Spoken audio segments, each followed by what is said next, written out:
muted, Mayor. You're muted, Mayor.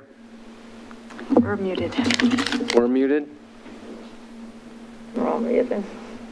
Hang on, we have some audio issues here. There we go. You're very echoey. Yeah. Hang on, we're gonna fix it here. Or everybody will speak twice. Still cannot hear the mayor. IT? I'm sorry, will the city recorder please continue calling the roll? Still here? I can unsee. Councilor Linville? I get him. Here. I'll call her. Councilor West? Here, super echoey. Yeah, we're gonna get it fixed. I just gotta call Andy here. Here he is. Council President Ockerval? Literal echo chamber going here. Here. Councilor Lehan? Here. Mayor Fitzgerald? Here. Thank you. Will the councilors please mute their mics, and the city recorder will lead us in the Pledge of Allegiance.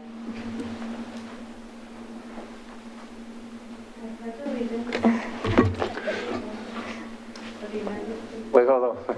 I pledge allegiance to the flag of the United States of America and to the republic for which it stands, one nation, under God, indivisible, with liberty and justice for all. Sorry.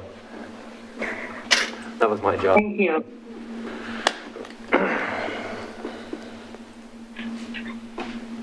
Do I have a motion to approve the order of agenda?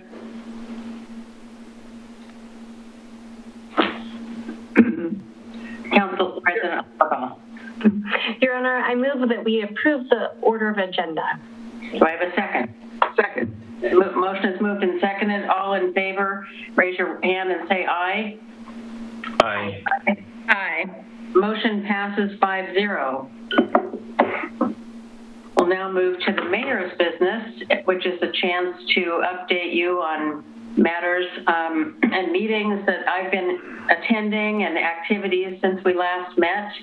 I did, along with Councilor Linville, who you'll hear from probably later on this as well, we attended a Greater Portland Inc. event on September 30th, and they had it was a hybrid event. It was held at the Red in Portland, and they followed all the current protocols. There were masks. You had to show your vaccination cards to be verified, and we had some great presentations. The name of the event was Champions of Transformation. This organization called Greater Portland Inc. is a public-private partnership in our region that helps to develop and attract economic activity. So it's a really dynamic event with a number of speakers. One was Monique Claiborne, who is the relatively new president and CEO of Greater Portland Inc., and she really has a great background. I'd encourage you to look that organization up and read about her. They had a keynote speaker named Kofi Bonner, who has done a lot of public-private partnerships, including also philanthropy, and he is currently the CEO of investment firm Bedrock, and they've done a lot of urban development and renewal in the city of Detroit. And he really had a lot of good comments and well-received presentation, gave people things to think about. And they featured an executive for this economic summit. It happened to be Dr. Emily LaProst, who is the CEO of Twist Bioscience based out of San Francisco. I was thankful for the invitation from Maria Pope, CEO of PGE, to sit at the PGE table with some of the other mayors in our region, and we all had some good conversations, and they were very complimentary about hearing about Twist Bioscience. Dr. LaProst really spoke about some of the excellent development work by Greater Portland Inc. that they have looked at, and and how they decided to locate in Wilsonville with Twist Bioscience. And as we've discussed before, she reiterated that it is a $70 million capital expansion in Wilsonville, and they complemented the innovation strategies of Wilsonville Invest Now, the tax increment finance program that the council developed last year, and also underscored that they plan to bring 200 new high-wage jobs to our community. So that was very nice. Number of us also attended the Council President Ockervall and I know some others from the community attended Pat Duke's retirement party. Our librarian is retiring after 25 years, and I might just touch on some of the things that we heard. Mr. Duke brought a real emphasis in high-quality customer service to our library. We've all heard about how he has developed children's literacy with the Dolly Parton Imagination Library program that gives a free book each month to children in Wilsonville from birth to age 5. That has just been a really great program for literacy. He also led the staff during his tenure to develop public programs for different audiences that celebrate culture and literacy, including the great book discussion groups, some book notes concerts. They have this robust baby and toddler time and family story time, a genealogy program. We've seen the art wall displays that have really become well-known and popular. The Curiosity Cafe was developed under Pat Duke, and also First Friday Films, going to a different age group, the K through 2 book adventures, and Lego night. And so the pandemic has interrupted some of these programs, and they've actually developed some online programs. But just a couple of other things that Pat did during his 25 years is he really worked with cities and libraries all across the county to form the library district of Clackamas County. That was formed in 2008, and it is instrumental in funding library services to the public. And as you may know, each library in that group, including our Wilsonville Public Library, receives about $1 million every 10 years through that program for library renovations. And as you recall, the library undertook a $1.3 million renovation with the use of those funds recently. So we really wish Pat well in his retirement and thank him for all that he's done to bring that great asset to our community, develop it, and also develop literacy in a way that will pay dividends for many generations. Also attended a Clackamas County Coordinating Committee annual retreat. That was all on Zoom, and it's called the C4 Committee, and so it's all the cities in Clackamas County. And it was Friday night and Saturday. Councilor Linville was there with me. And we represented the city in discussions of various transit issues, including improved cross-regional inner-city routes. It was a really lot of interesting discussion with other communities across our region on how to do that. And our Smart Transit Director, Dwight Brashear, was there and helped lead presentations by public transit operators in Clackamas County with Smart's new Bus on Shoulder feature. That was a service that was featured prominently. One of the more salient issues of our discussion, I would like to add, was that we raised the need for better coordination and collaboration by TriMet with all of the smaller transit operators to improve transit services. And that's why the city really does, we are continuing to press Metro and Smart to have a seat at this committee called JPACT, which is the Joint Policy Committee on Transportation that makes regional policy and funding decisions of federal transportation funds. So with greater coordination, we can really do so much better to make our transit services accessible and available, reliable and appealing so that more people want to use them and can use them. And so when we, the discussion really is around when all of the Portland metro area Federal Transit Administration urban area transit providers have an equitable seat at the table, we will be able to make headway with TriMet to improve regional transit service. So you'll hear more about that, but it's very important. We'll continue to work on it with our neighboring cities and governments. Now, our next city council meeting is Monday, October 18th. Another meeting ahead is Oregon Aviation Board is holding a planning session and meeting next week. And so I am going to be attending that. I'm sure many other members of the public and some other city councilors can all attend that at the Zoom meeting. People will be listening in.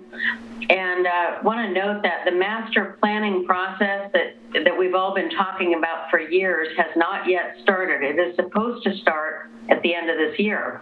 And when it does start, it is intended to include citizen representation and also representatives of the communities surrounding the airport. It is a process that is intended to determine if a larger airport with more and larger jets and a longer runway makes sense and is needed. So given that the master planning process has not yet started, I was surprised to read in a document published for this upcoming meeting, a session called Aurora State Airport Review, that it stated that the aviation department plans that a runway expansion would be planned to cost $32 million, and it would start in fiscal year 2024, including a major runway extension. So it's my hope, really, that report that they've published is the hope of that state agency, and it's not the predetermined outcome, because we have not even started the master planning process. The agency has received $1 million in federal funds for the planning process, and there is a citizen advisory committee, public participation committee. People are going to put in a lot of time into this process. So I just want to make sure that we see really good representation of our communities and citizens in that process, and that their time is put to good use as we embark on this master planning process. And I hope it's not a predetermined outcome, as it sounds like in that report. I hope that is just the vision, because a predetermined outcome would probably end up with the exact same situation that preceded this controversial 2011 Aurora State Airport Master Plan, which is the one that the Oregon Court of Appeals recently found violated state land use and public process laws. So the data and facts ascertained in this upcoming master planning process would include input from the local area communities and residents, and what they find should matter. So we will continue diligently advocating for and representing the interests of all of the citizens of Wilsonville when this master planning process begins. And my last point, just to wrap it up, I wanted to highlight that October is Long-Term Residence Month, as they call it.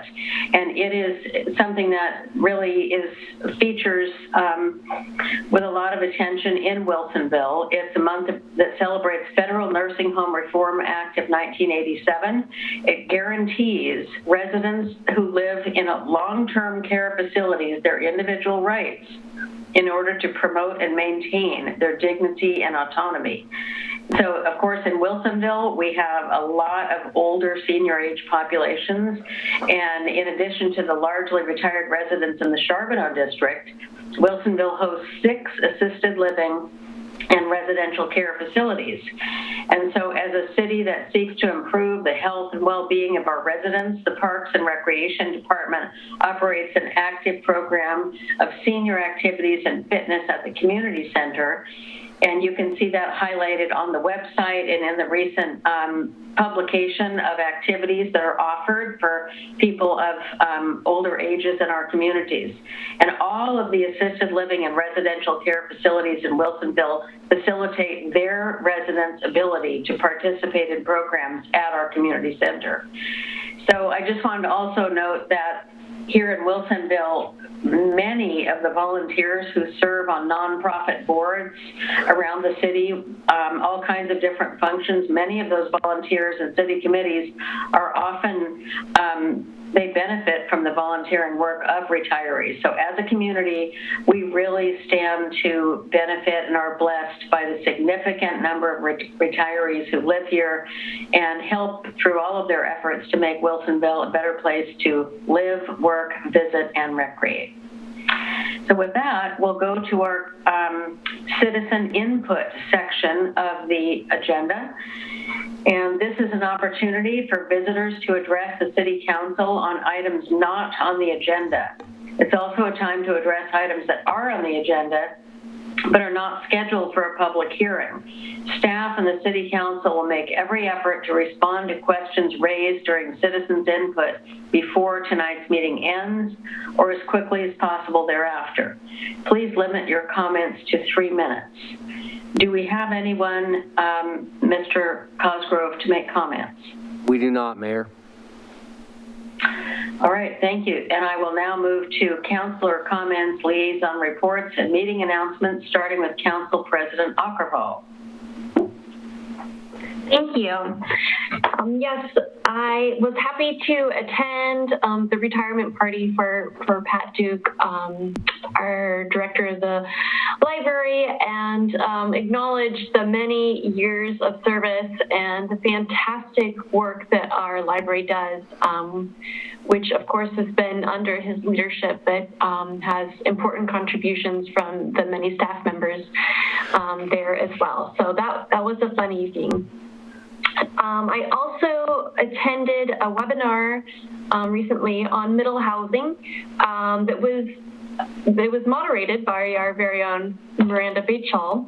And there was a number of different projects from areas across the state, not just the Portland area and metro area, but a number of different projects were presented, as well as some discussion from different leaders in the industry about what contributed to them being viable projects, as well as some of the challenges that exist in that space. And that was an interesting webinar to attend and learn more information. And I wanted to also remind everyone that we have a fun event coming up in our parks. I believe October 16th is our Harvest Festival. And that is always a very fun thing with lots of activities and opportunity to get out there and hopefully in some good weather, enjoy our beautiful Wilsonville Park there at Marossi Plaza and do some fun activities, maybe with your family or meet some new folks in the community. So make sure that you don't miss that. And that is it for me this evening. Thank you. Thank you, Councilor Lehan.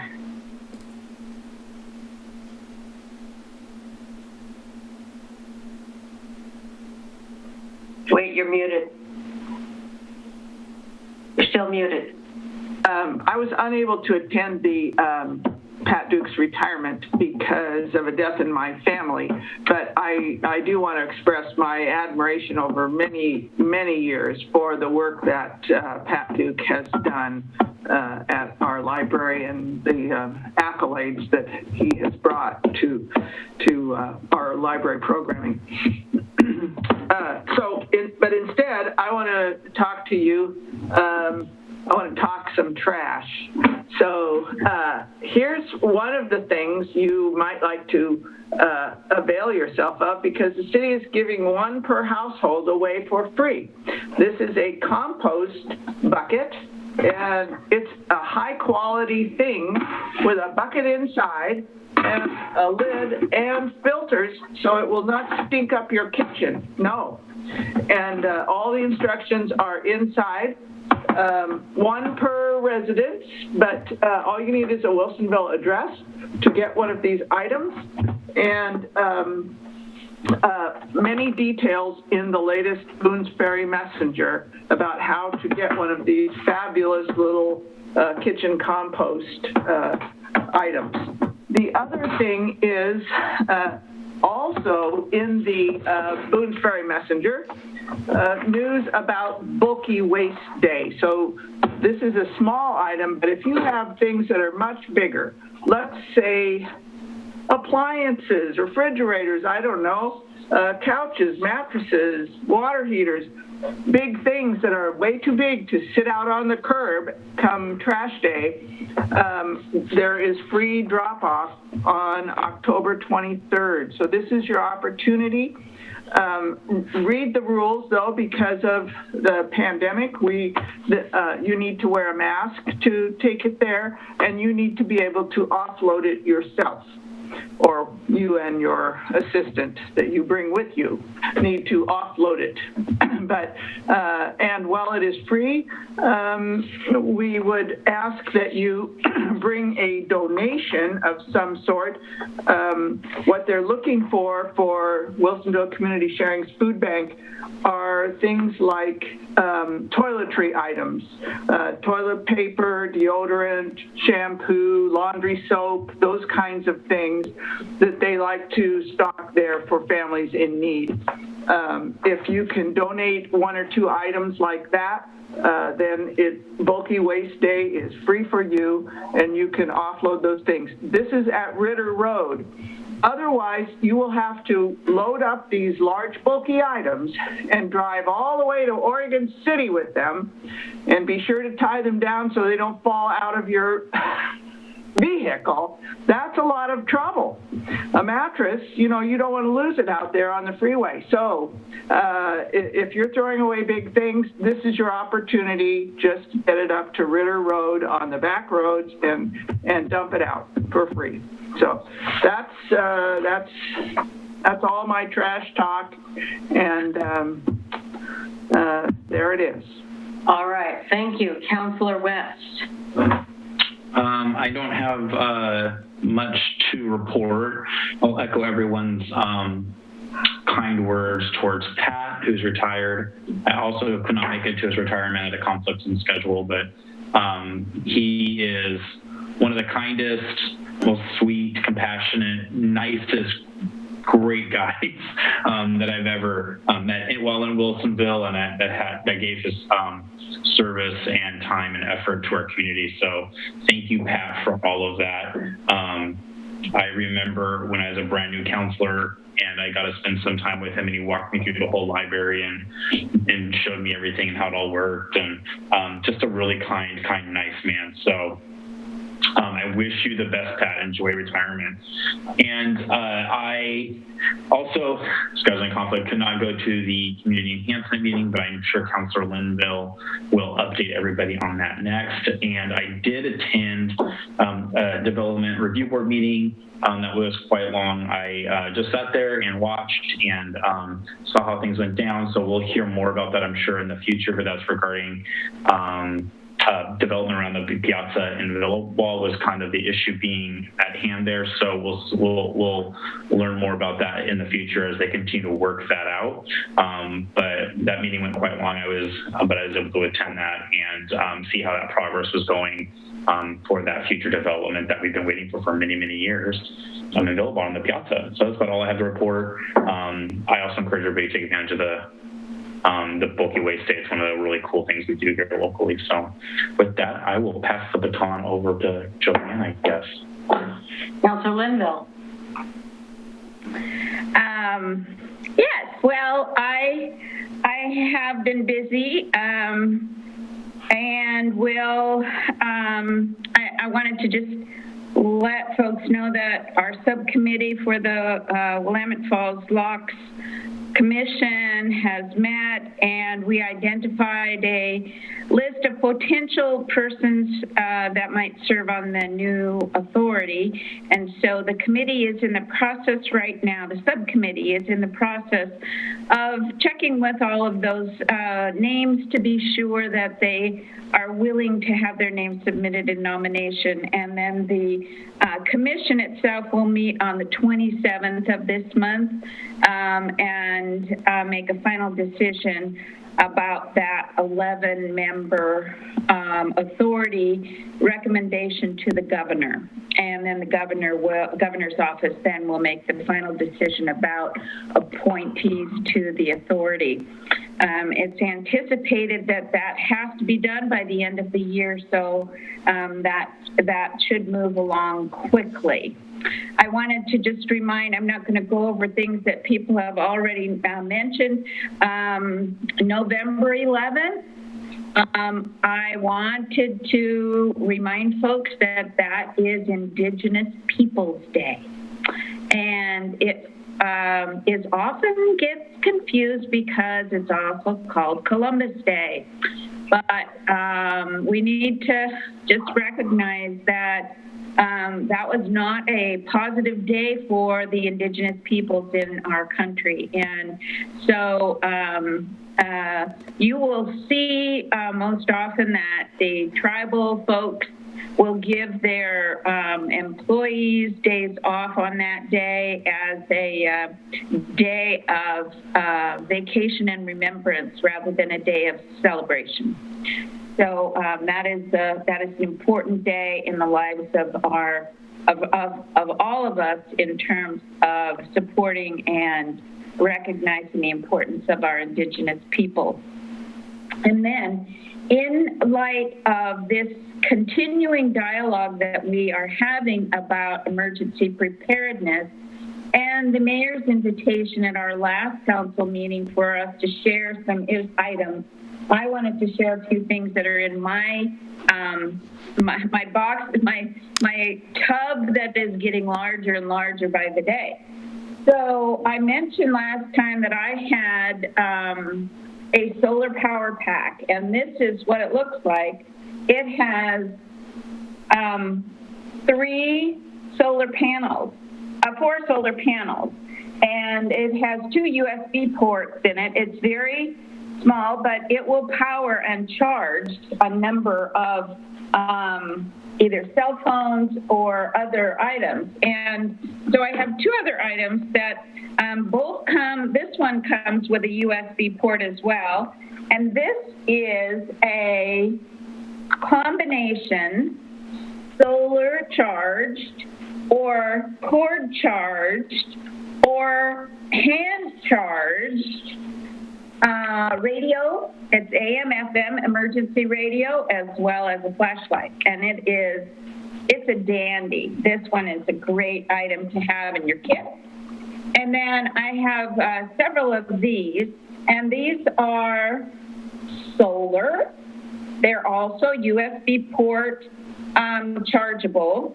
And the port is up here in the front. And they are also battery operated, but they're lanterns. And I have several of these.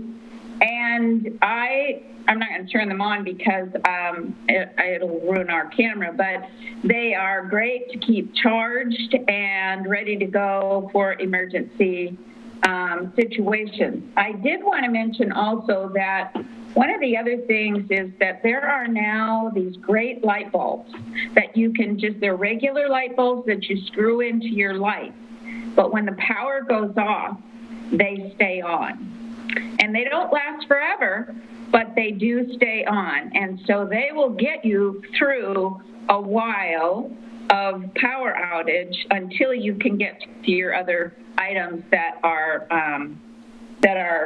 to help you get through that. So more to come in sessions ahead, but and I wanted to say congratulations to Pat as well. Thank you. Wow. It's really great to keep talking about the emergency preparedness as one of our council goals, and we'll be hearing more about it.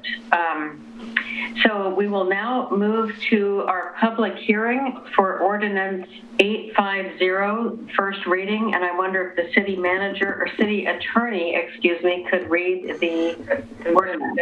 Certainly I will, but We'll do the consent agenda first. I'll read the consent first, and then I'll go right into Sure do. Let me start over. That's really, I see what I did. I'm using my visual cues and I just skipped past it. So let me start over. We will now do the consent agenda. And would the city attorney please read the consent agenda? Certainly. Resolution number 2914, a resolution of the City of Wilsonville authorizing the city manager to execute a professional services agreement with the Leo Company, LLC, for government relations and emergency preparedness training consulting services. Resolution number 2925, a resolution of the City of Wilsonville authorizing the city manager to execute a construction contract with RC Contracting, LLC, to construct the municipal parking lot slurry seal project. And finally, minutes of the September 20, 2021 City Council meeting. Thank you. The consent agenda has been read. Do I have a motion to approve? Your Honor, I move to approve the consent agenda as read. Second? I will second. The motion has been moved and seconded. We've discussed it in the work session, so I will call for the vote. All in favor, say aye. Aye. Opposed? Motion passes 5-0. And now I will move to the public hearing. Will the city attorney please read Resolution 850? Resolution number 850 on first reading, an ordinance of the City of Wilsonville adopting the Wilsonville Town Center Streetscape Plan as an appendix to the Wilsonville Town Center Plan, a sub-element of the comprehensive plan. Thank you. I will call to order the Wilsonville City Council public hearing on Ordinance 850 on first reading, as has been read. Ladies and gentlemen, the City Council will be taking public testimony tonight during the public hearing. The hearing will be conducted in the following manner. City staff will first present a report. Testimony by proponents, opponents, and those neither in favor nor against the proposed ordinance. And although City Council meetings are open to the public, this meeting may also be attended remotely in accordance with Oregon law. Information regarding how the public can attend this meeting remotely and give testimony is posted at City Hall and on the city's website. Notice is given that testimony could be submitted for the record in advance in writing by emailing or mailing it to the city recorder. Testimony may be submitted in writing at any time prior to the closure of the public hearing. Once the public hearing is closed, no further testimony in any form will be accepted. If you want to participate in this meeting remotely, when the time for public testimony is called, please use the raise hand feature in Zoom or press *9 on your telephone if you'd like to testify, or if you'd like to notify the city recorder you wish to submit written testimony. If you're having difficulties with these instructions, you may call the phone number on the screen, 1-669-900-6833, and when prompted, enter webinar ID number 815-3605-6468. It's also on the screen. When called upon to testify, state your full name and address for the record. I request from those providing testimony not to repeat testimony that has already been given to the City Council, simply indicating that you agree with the prior testimony given by a speaker you identify as sufficient. If you wish to submit written testimony, when called upon, email your testimony to the city recorder, who will provide copies to the City Council. We'll now move to the staff report.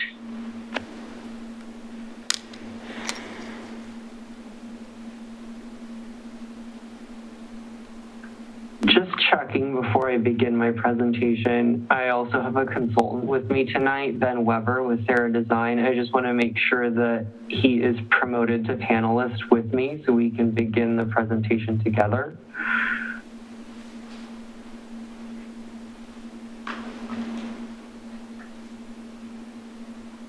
All right, looks like we're good to go. Good evening, Mayor Fitzgerald. Oh wait, gotta share the screen as well.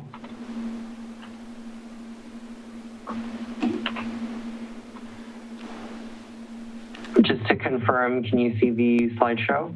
Yes. All right, thank you. Good evening, Mayor Fitzgerald, City Councilors. My name is Philip Bradford, Associate Planner with the City of Wilsonville. Here with me tonight is also Ben Weber with Sarah. I'm excited to present the draft Town Center Streetscape Plan tonight. This plan is the result of nearly a year's worth of community engagement, work sessions with Planning Commission, City Council, technical advisory meetings with city staff that have culminated in the final product that will create a cohesive and attractive look for streets within Town Center. I'd like to thank Planning Commission and City Council for all the feedback that's been provided over the course of the project. I'd also like to thank all the city staff and the Technical Advisory Committee that also contributed in the final result. All of the input shaped the design to be in line with the community-driven spirit of the Town Center plan that this project is implementing. I believe the end result has taken into account all the feedback received, and once constructed will be a beautiful place to live, work, and play. The materials in front of you entered into the record tonight are Ordinance 850. Within the packet, Attachment 1, Exhibit B, contains the applicable review criteria, which outlines compliance with all the state, regional, and local requirements. The public hearing materials were posted on the website 1 week prior to the hearing. Notices were mailed to property owners within 250 feet of the Town Center project boundary. And staff provided additional notice for the hearing via email to the interested parties list for Town Center, and also posted notice of the hearing to the Wilsonville spokesman, meeting all noticing requirements for public hearings.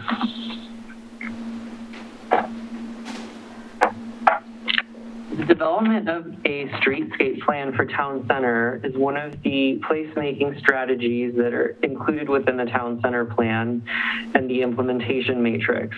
And this is one of the first items that the city is completing as a result of these implementation items. The streetscape plan will help promote the different goals noted in the Town Center plan, and will place a real emphasis on harmonious design, safe access, community gathering spaces that will promote prosperity in Town Center and complement mixed uses and creating the places that people would like to see.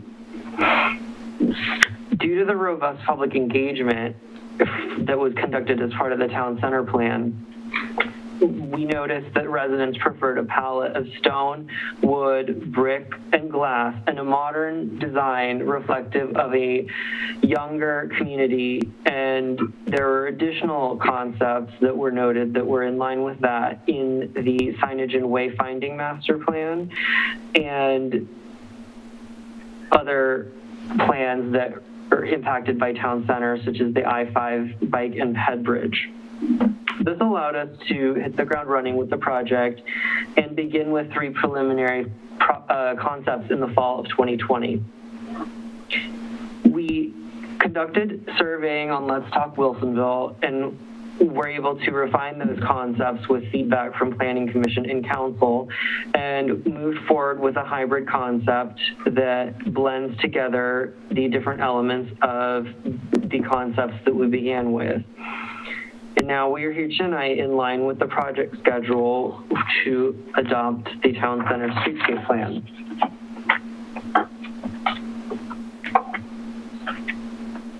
This slide includes an example of some of the public engagement activities that were conducted as part of the Streetscape Plan.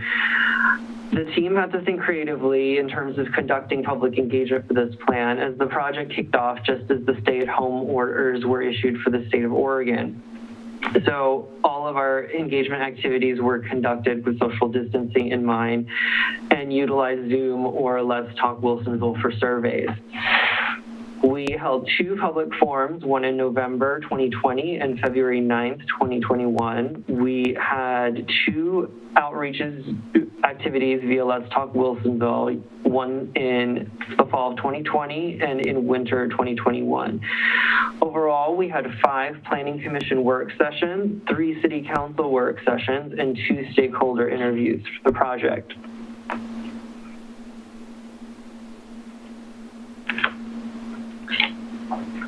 Through the community forums, surveys, and work sessions with Planning Commission and City Council, that provided a lot of direction for us to realize the town center goals in the design of the streetscape plan.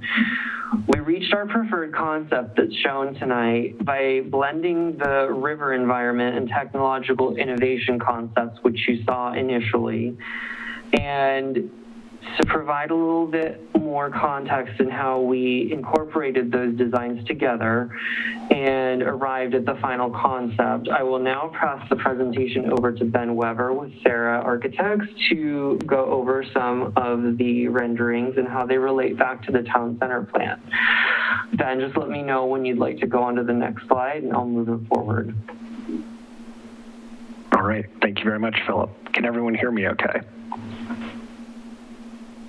Great, thank you. All right, well, thank you, Mayor Fitzgerald and council members for your attention tonight to this project and over the past year. As Philip mentioned, your contributions and input have been really, really valuable to helping us shape this preferred concept and I think reach a design that really enhances and supports a lot of those major goals for the town center that you've been deliberating and planning for many years now.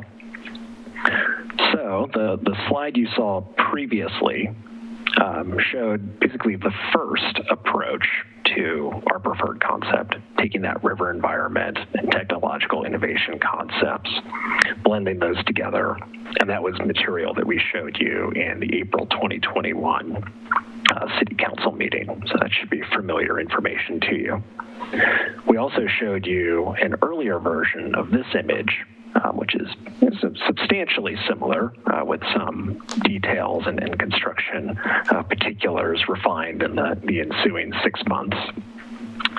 But our intention with this image really was to help depict the way that people are actually going to interact in this space, to show the relationship of the streetscape to the built environment, and the way that people can use these streets to get to businesses, recreational locations, their homes in many instances, and use a variety of transportation modes, walking, biking, transit, vehicles, and whatever's to come in the future to get around the town center and make connections to the I-5 bridge, nearby parks, and Wilsonville as an overall city.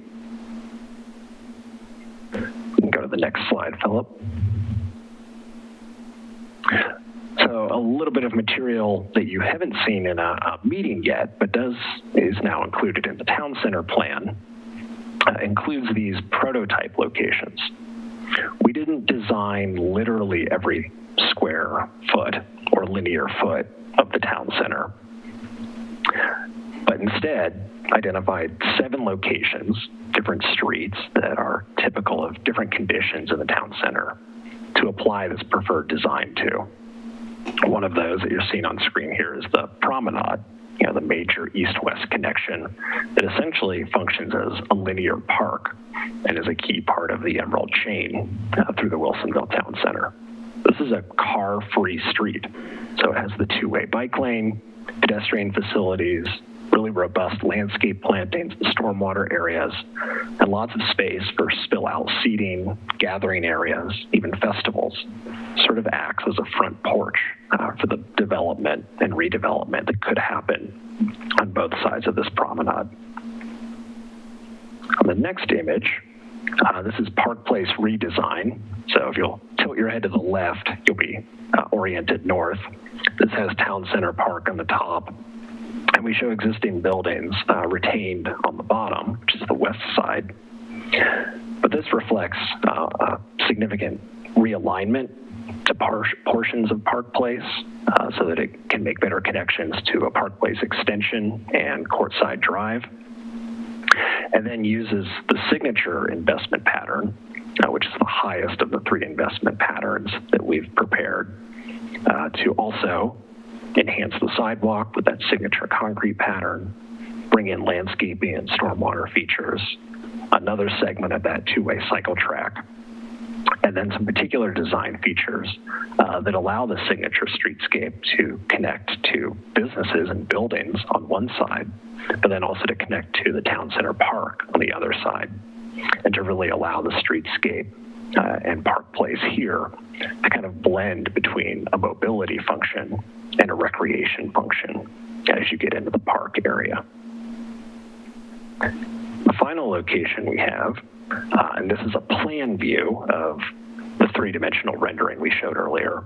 This is Park Place Extension, so a brand new street that will be developed through an existing parking lot right now, essentially connecting Wilsonville Road to Courtside Drive, and will be a major new entry point to the town center for people coming in from the south. So this uses that signature streetscape pattern as well.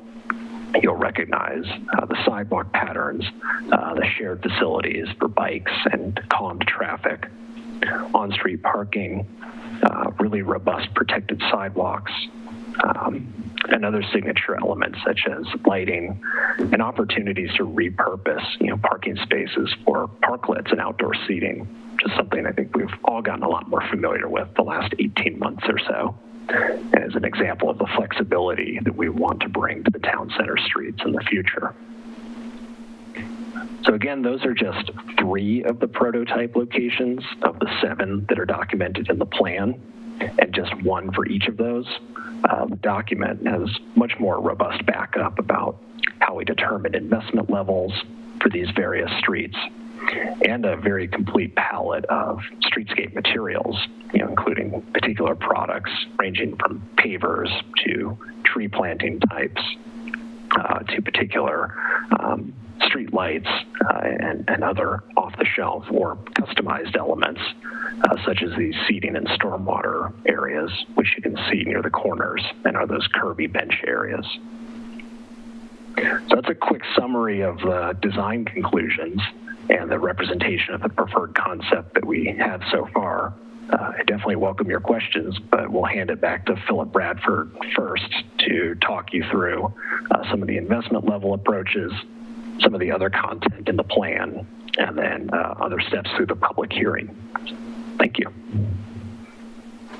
Thank you, Ben, and thank you to you and your team for all your hard work throughout the planning process for the streetscape plan.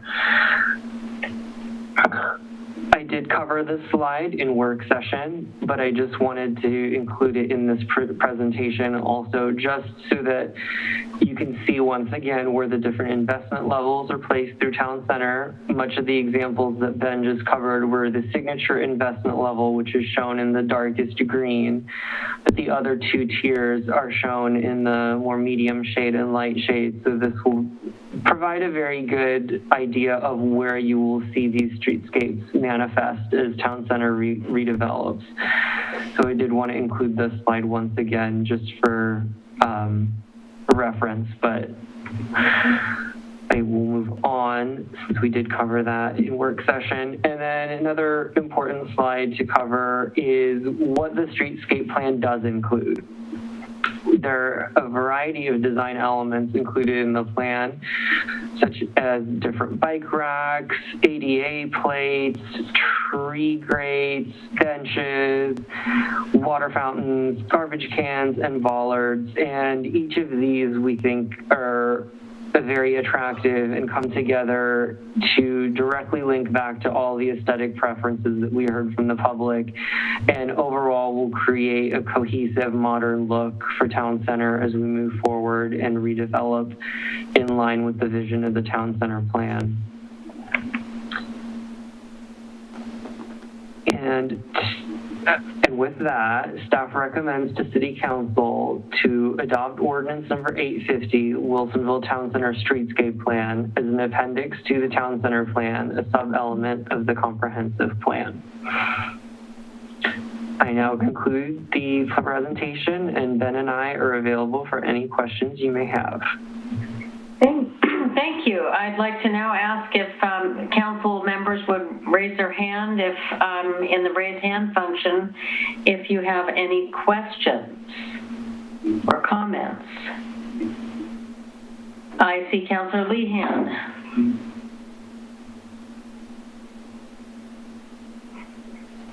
Oh, you're muted, I think. I think this is a question, and I'll save my comments for later, but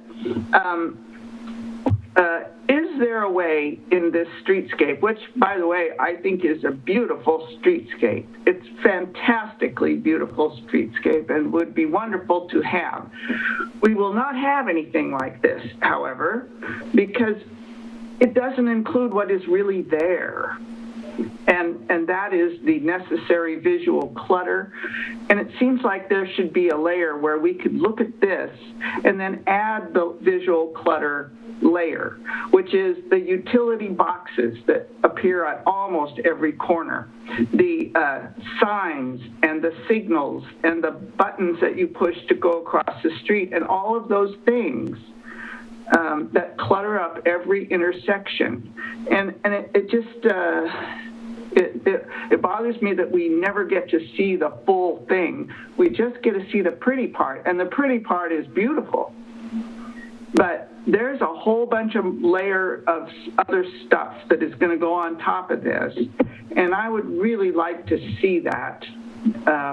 Even if it was another layer and I could put it on and take it off and say, let's turn it on or let's turn it off. So anyway, that's my main question is, aren't these architectural renderings capable of adding that stuff? Because there's a lot of stuff.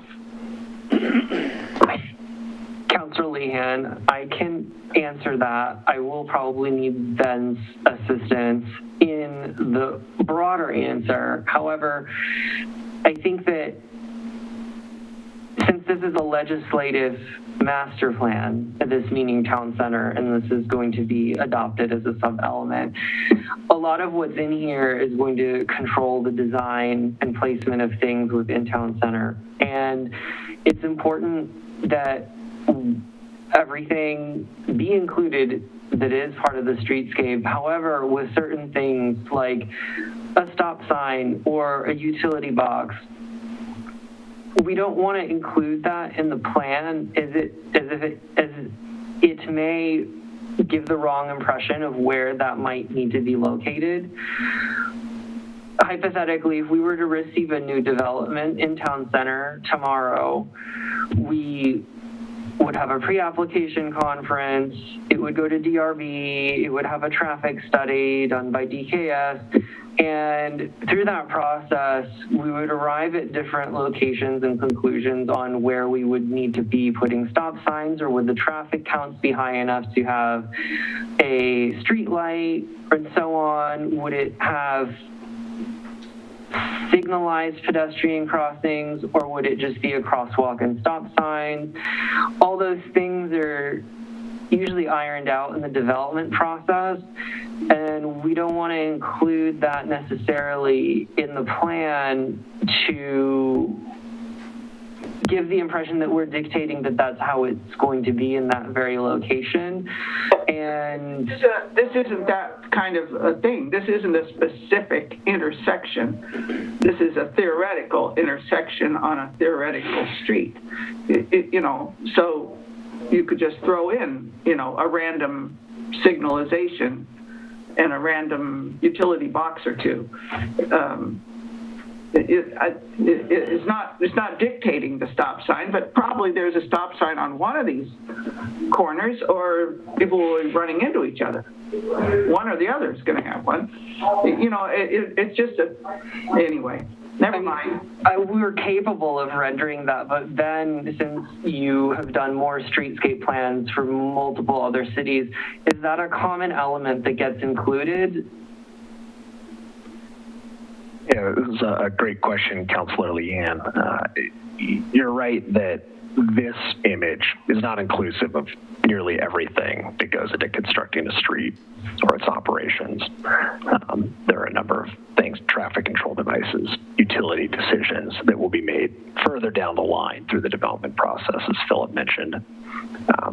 Some streetscape plans, certainly the ones that get into schematic design, and absolutely the ones that go as far as construction documentation, do have to get into those details with locating stormwater, sewers, and utility vaults, and all that other paraphernalia. It also leads to questions about, what do you want to design with and what do you want to design around?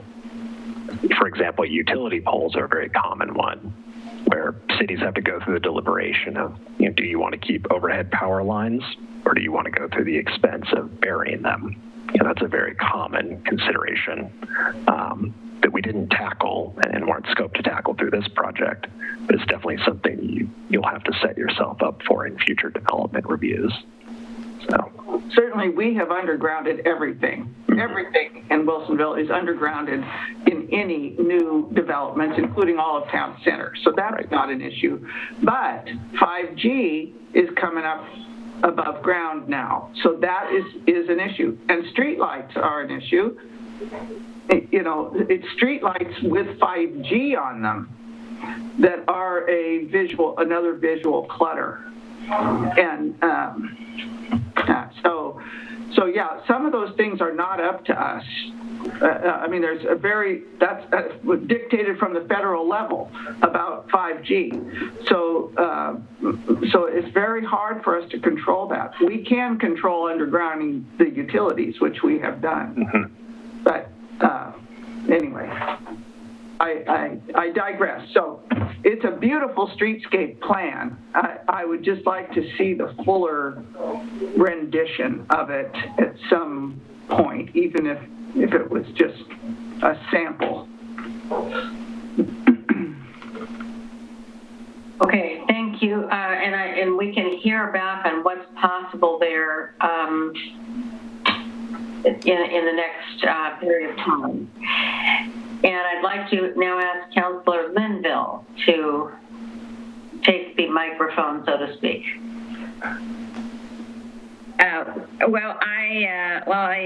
I appreciate Councillor Lehan's concerns about this never really looking like this. I agree, it will never look like this. But it seems to me that throughout this entire project, the meetings that we have had, the public meetings that have been held, and the hearing that has been done by the Planning Commission, that the elements that we have discussed and the component parts of the streetscape itself in terms of hardscape, planting areas, parking, bike lanes, vegetation, and trees, this appears to meet what we have discussed and what the public has, the input from the public has been. And while it won't really recognize the visual clutter, it also doesn't adequately represent the types of buildings that will be eventually placed adjacent to those streets, both ones that are existing now and others. But I'm very pleased with the appearance of it, and I think it represents what our community would like to hear. And I just might mention now, so I won't make the comment later, that the Planning Commission did hold a public hearing on this item on September 8th. And so there was additional time during a public hearing for the public to give additional input, and they unanimously recommended approval to the council. So. Thank you. Any other hands raised? I'm going to move the photos. I'm not seeing any.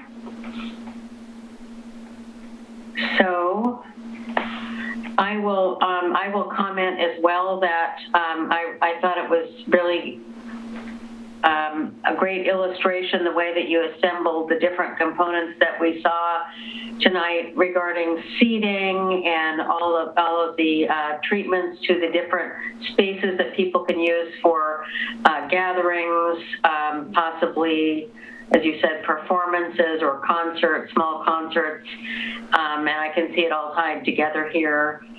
I don't have any further questions myself, and I'm not seeing any from the council.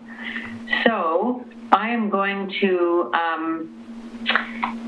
I do see a hand raised. Council President Ockerfall. Well, I was just going to make a motion that I move to approve ordinance number 850 on the first reading. Actually, no, we're not ready for that. No? Okay. The public hearing. Yes. Oh, that's right. We get to hear from the public. That's right. We want that. But that's okay. We'll keep going, and we'll come to that step a little bit later. And so hearing no more questions from staff, I'll call for public testimony. And remember to provide public testimony to state your name and address for the record and whether your testimony is in support, against, or neutral. And I'll ask the city manager to manage that. Who's first? There's nobody first or second. There's nobody wishing to speak on this item. Okay. So,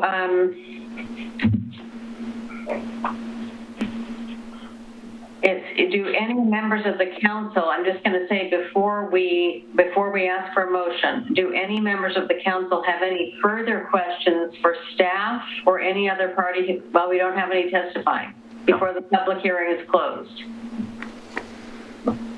Okay. Hearing no further questions and everyone having testified, I hereby declare this public hearing is closed. Do I have a motion on ordinance 850, Council President Ockervall? Thank you. I apologize I jumped the gun there. But yes, I move to approve ordinance number 850 on first reading. Do I have a second? Second. We have it's been moved and seconded to approve ordinance 850 on first reading. Is there any further discussion or remarks by any council member before I call for the vote? I see Council President Ockervall's hand up, unless that's out of, and Councilor Lehan.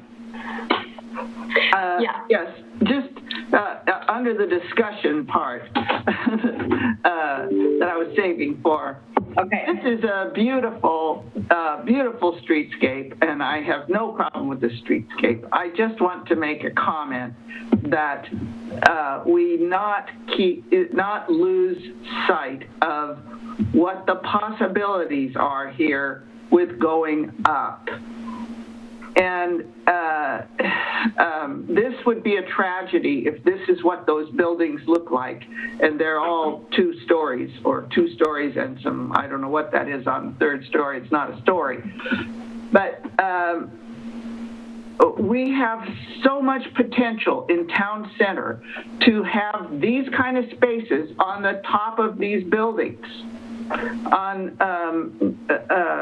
At 3 or 4 stories, you get views in Wilsonville that you cannot get in Tualatin, Beaverton, I don't care where. Wilsonville, you can see all the way to Salem if you get up even a little bit of elevation. You can see both mountain ranges on either side of us. It takes very little, and we could have spectacular open spaces in town center if we don't lose sight of those open spaces that exist on those rooftops. And many other cities have done this. And we sent our planning commission up to the suburbs of Vancouver, BC to see exactly this thing going on, to pick up the views in these mini skyscrapers that they have done up there. And they don't have to be that tall because we're so flat. And So I just, I don't want us to get so focused on what's down at our feet here and lose what is in the air, because our potential in town center is tremendous. That's my comment. Thank you, Councilor Leon, and no pun intended, but thank you for the vision, and I know you brought that up earlier, and I brought it up many times over many years. And I'm glad you brought it up again, because it's a great vision, long-sighted, looking to the future, and it's one of the things we want to have everything in our favor to build the spirit of this place, which people will be able to access by bicycle, foot, car, not too far from the train station, not too far from housing all around, and a vibrant area that I think a rooftop restaurant.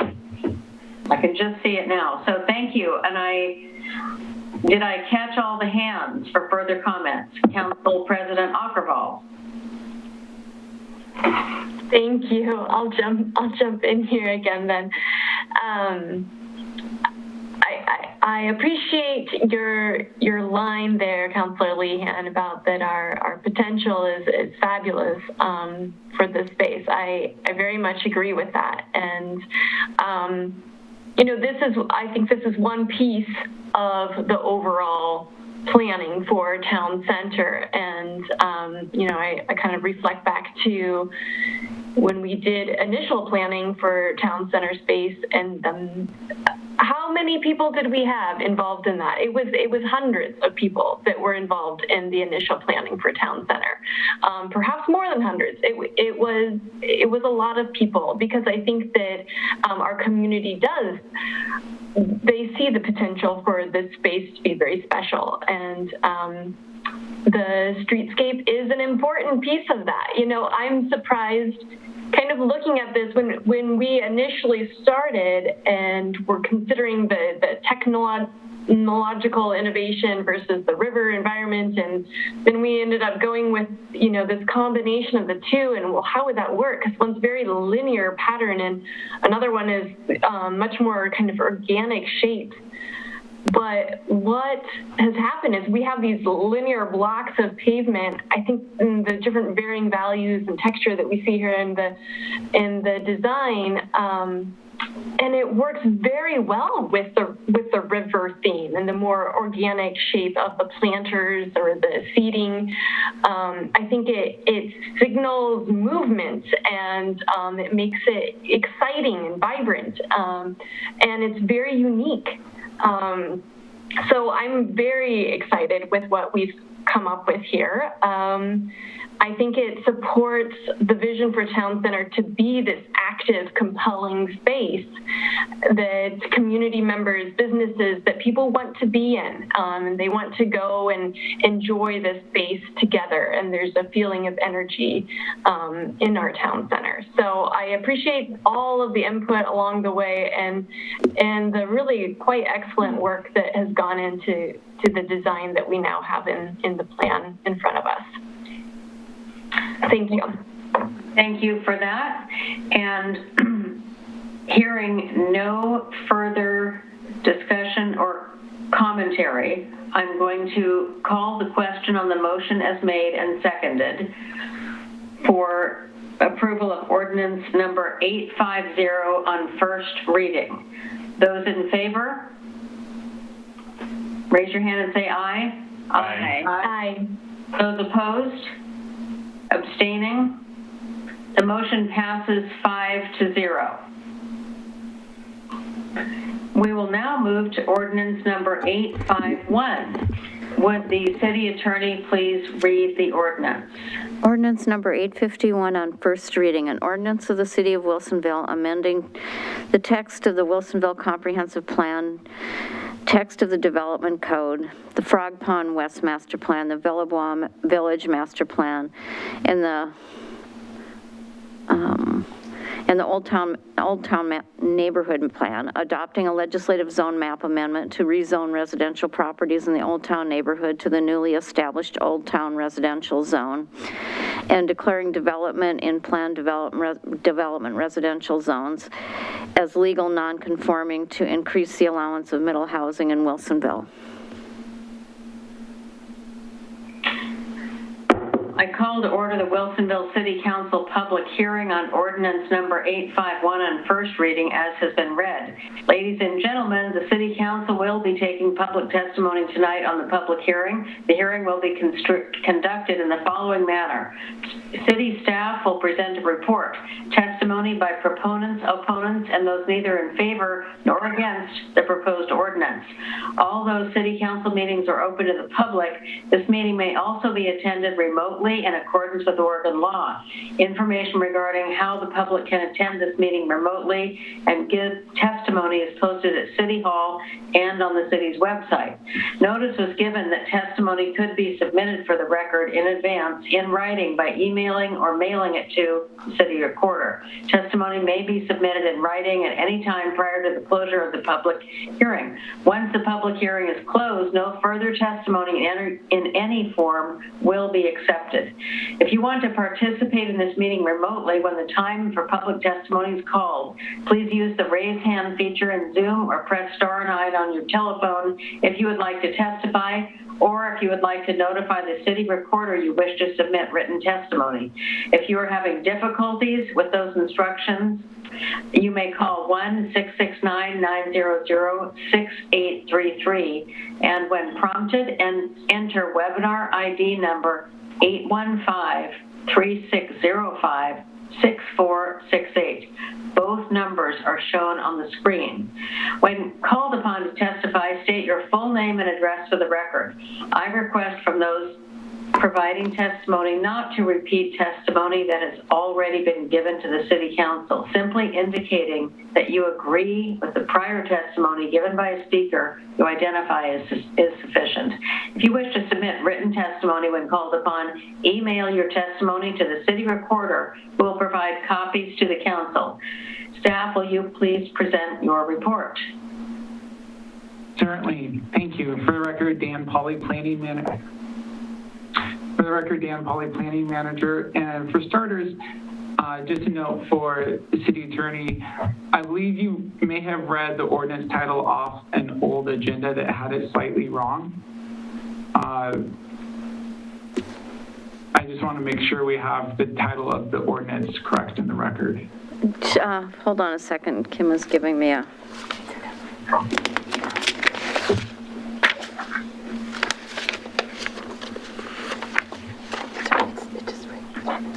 Okay, just to make sure, I'll reread it.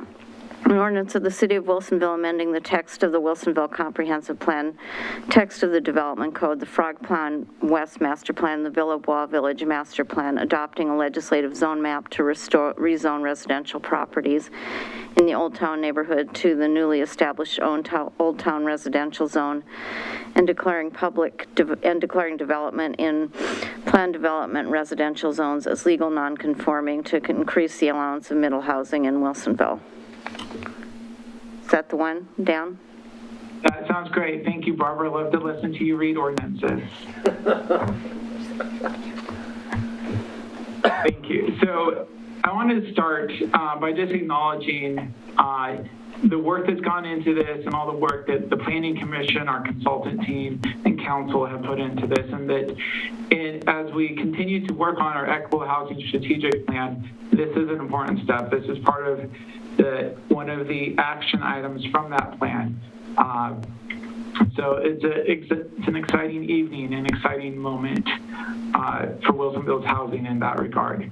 So let's go ahead and get into this. I would announce the applicable criteria, if you're looking for them, are on pages 1 and 2 of the compliance report, which is down in Exhibit E, which is the Planning Commission record in the September 8th packet is where you can find those if you're looking for them. Other than that, we have been through Planning Commission on this, followed noticing procedures.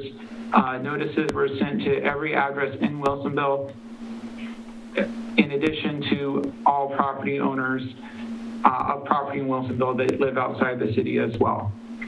So pretty wide notice, and there's been a lot of community discussion, and we're excited to be at this point. So one thing we found through our outreach is whenever we talk about this, we just want to be sure we're all on the same page of what we're talking about when we say middle housing. We're talking about a range of smaller attached or clustered housing types, typically built on a scale similar to single-family homes.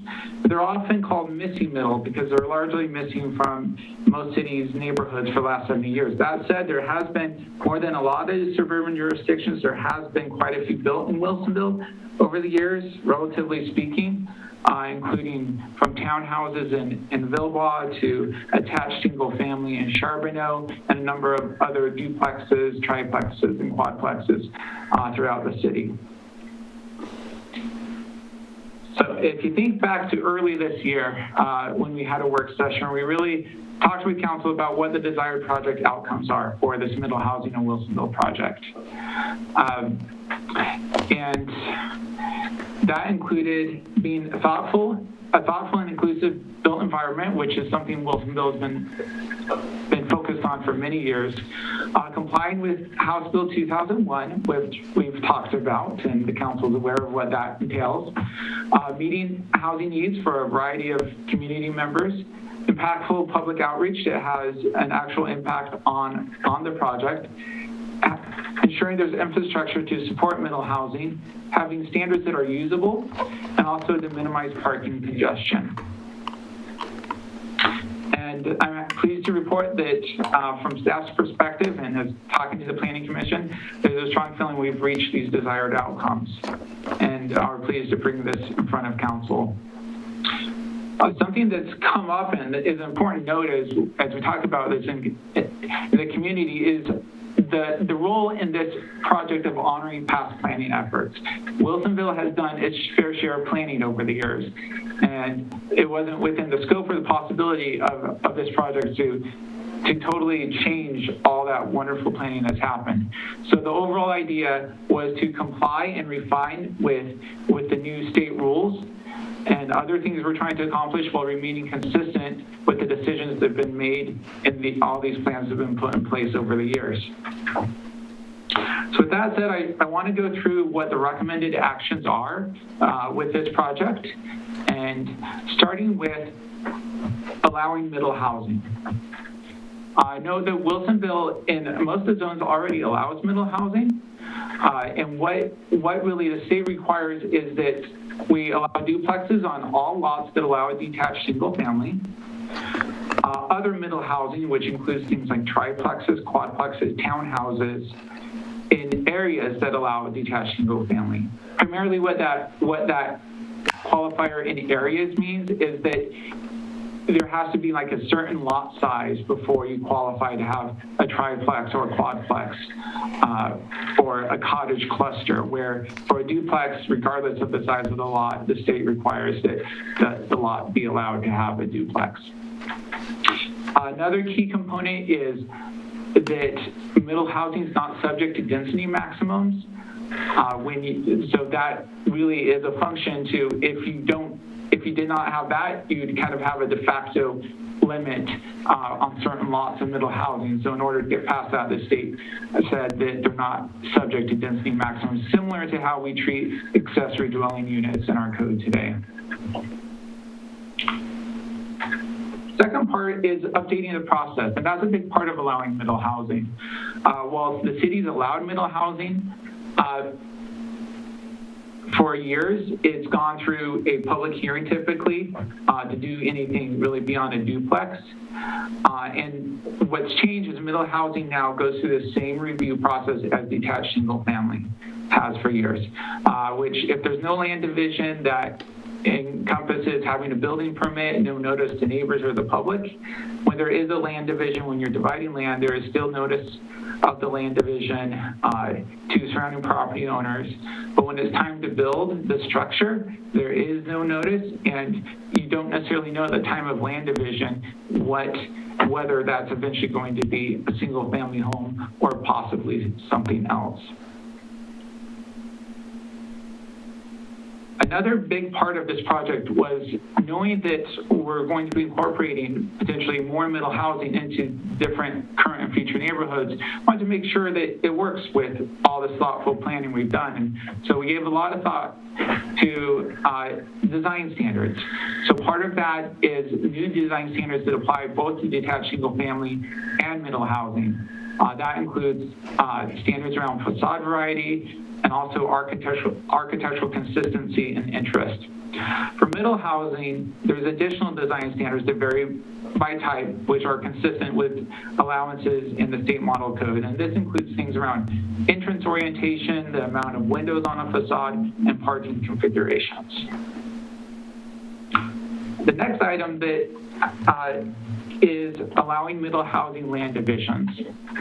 This is kind of a new feature in our code, and these are essentially create lots or parcels or child lots or parcels for platting and property transfer purposes. All the zoning regulations are applied to parent lots, and it doesn't change the type of housing unit. I will note the state requires this to be allowed for new middle housing as defined by the state. The city's expanding this allowance to more than what is required by the state, and I'll touch a little bit more on that in a minute. But this includes allowance to existing middle housing and ADUs, as well as things we're calling middle housing, such as our detached middle housing, which isn't required to be allowed by the state, but we're electing to allow based on feedback that we've received. And it's important to know on some of those, particularly detached middle housing, that we are not required to allow. We have more flexibility in terms of how we regulate it. So some of the comments you got in a letter from the Home Builders Association this afternoon, we don't share those concerns as staff and talking internally as well as with our consultant team, because these is what we call cluster housing that we're applying these standards to are items that we're allowing beyond what the state requires. I'll touch a bit more on that in a minute.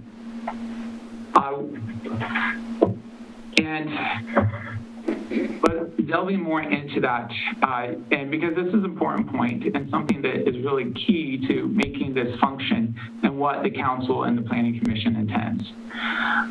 The big idea with these middle housing land divisions is you're not creating different kind of physical construction. You're just adding the flexibility for those to be either rental units or for sale units. And so we want to make sure that that intent is made. So part of that is to avoid creating single family like lots. So the intention is not to create an alternative method to create single family lots. The intention is to allow middle housing that is now allowed to be built to be able to be sold and provide more affordable ownership opportunities. So this is done by, first of all, pointing out that you cannot, that this new process of middle housing land divisions can't be used to divide land that is divisible through our existing standards, because we're not changing our existing standards. The other part is that for new development, and this is kind of already de facto stated, particularly for Frog Pond in the residential neighborhood zone, but this adds additional languages that reflect kind of, if you put all the pieces together, you get there, but this kind of puts that statement in one place, and that's that these middle housing land divisions can't be used to create single family like lots during development of new neighborhoods to really circumvent the intended use of our existing subdivision processes. And I acknowledge from the letter today that, I mean, home builders prefer less process, and I mean, the land division process and the public's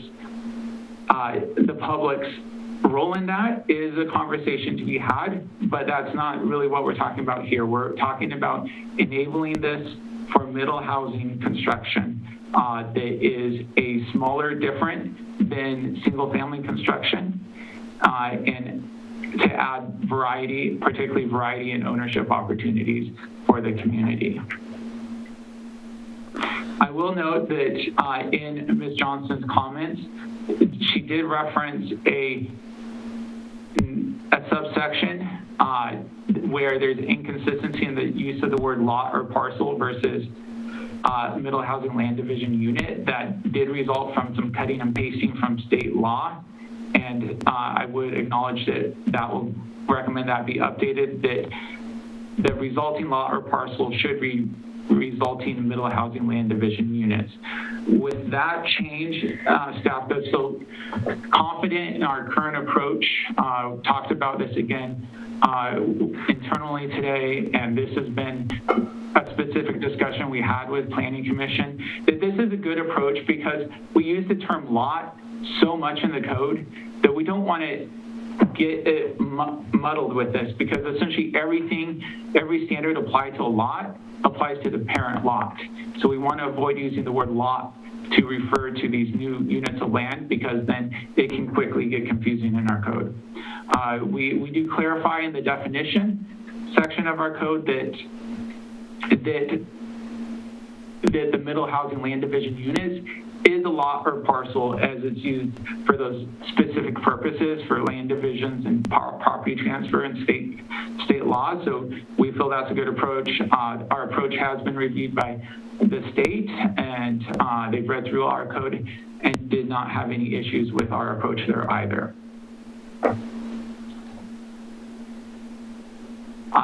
So let's move on from the middle housing land divisions. Happy to answer any additional questions you have on that part here in a bit, but I wanted to cover a couple other things. The first one is the Old Town residential rezone. This is something to call out. This fulfills a specific action item from the 2011 Old Town Neighborhood Plan. It's really the second major action we've taken, the other one being in 2017 when we adopted the Old Town design standards, and this would resolve some process compliance issues that we found in our audit. That essentially, if we didn't change any middle housing, Old Town would require a rezone and additional process that's different than the process for single family, which is a major compliance issue. But on top of that, it means this fulfills this action from 2011. It really enables development consistent with the design standards we adopted back in 2017. So it's all around, it kind of brings a lot of things together for Old Town, and really excited about it. And highlighted here in yellow is, and included in your exhibits, are the properties in Old Town that are impacted by this change. And all it impacts slightly less than 20 acres.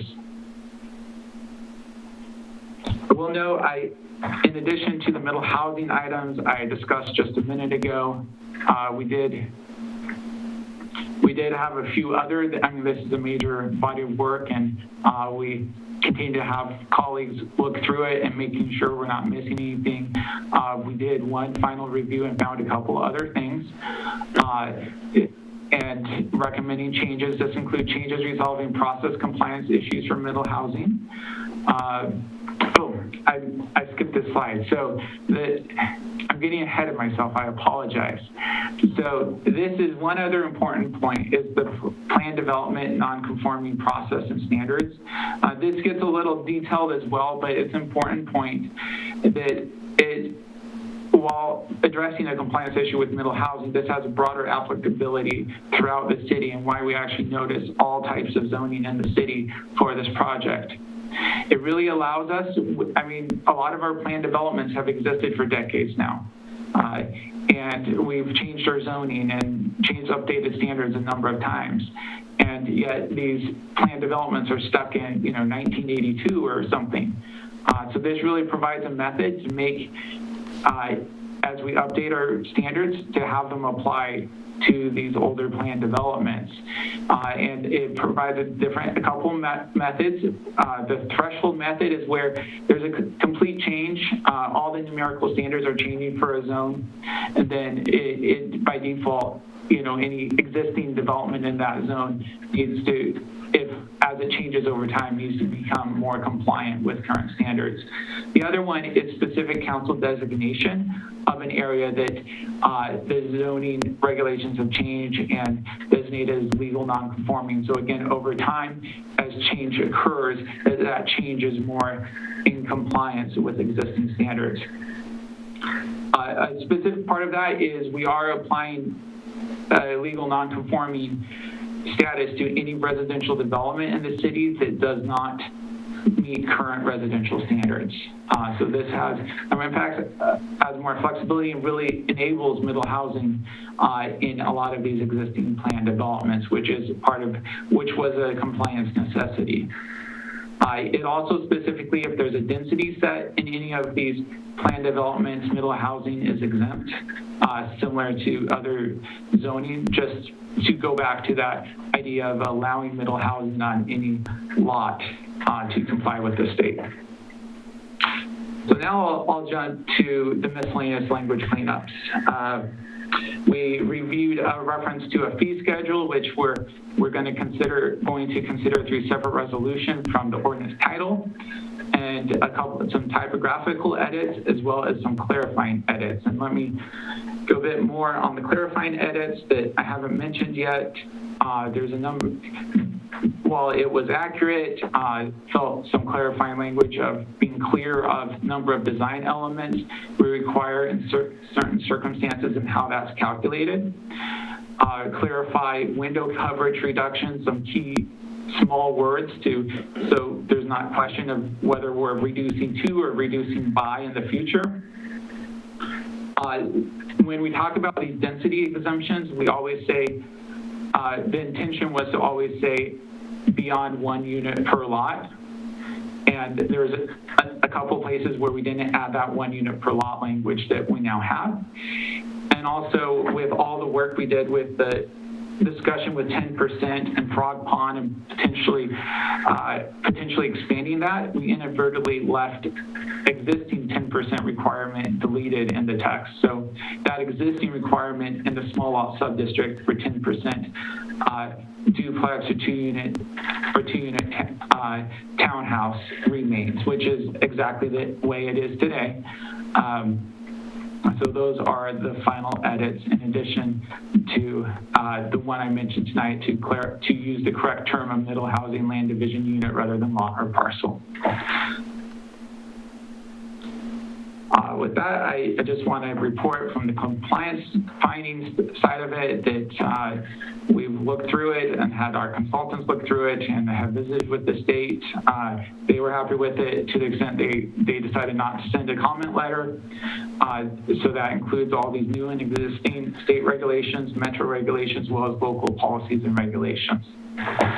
And with that, that is the recommendation you have in front of you from Planning Commission to reach into all the comprehensive plan, the Frog Pond and Billabong Master Plan, the development code, and this Old Town residential rezoning to bring together all these actions we're trying to do to move forward our housing efforts in the city. And with that, happy to answer any questions you have.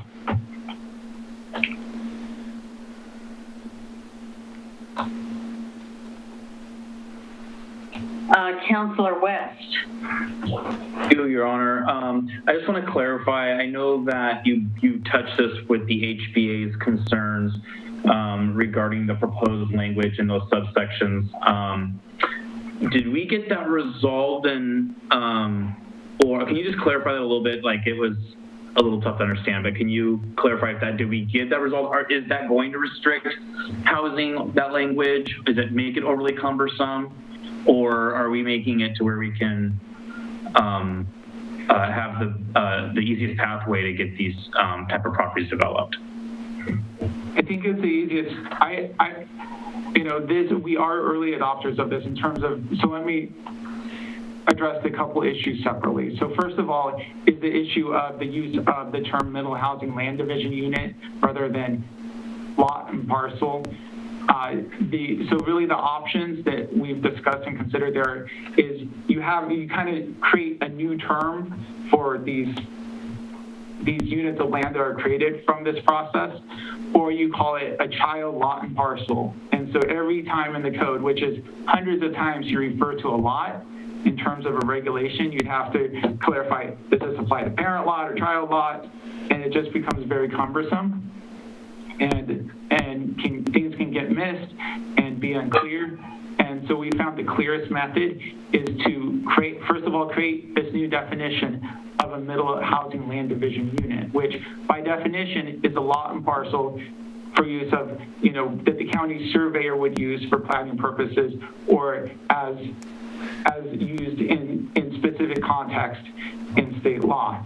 But then taking that, and whenever we talk about in our code, it's the middle housing land division unit. And that's significant because all those things that we apply to lots, such as setbacks, lot coverage, apply to that parent lot or parcel, not to those units that are created through the middle housing land division.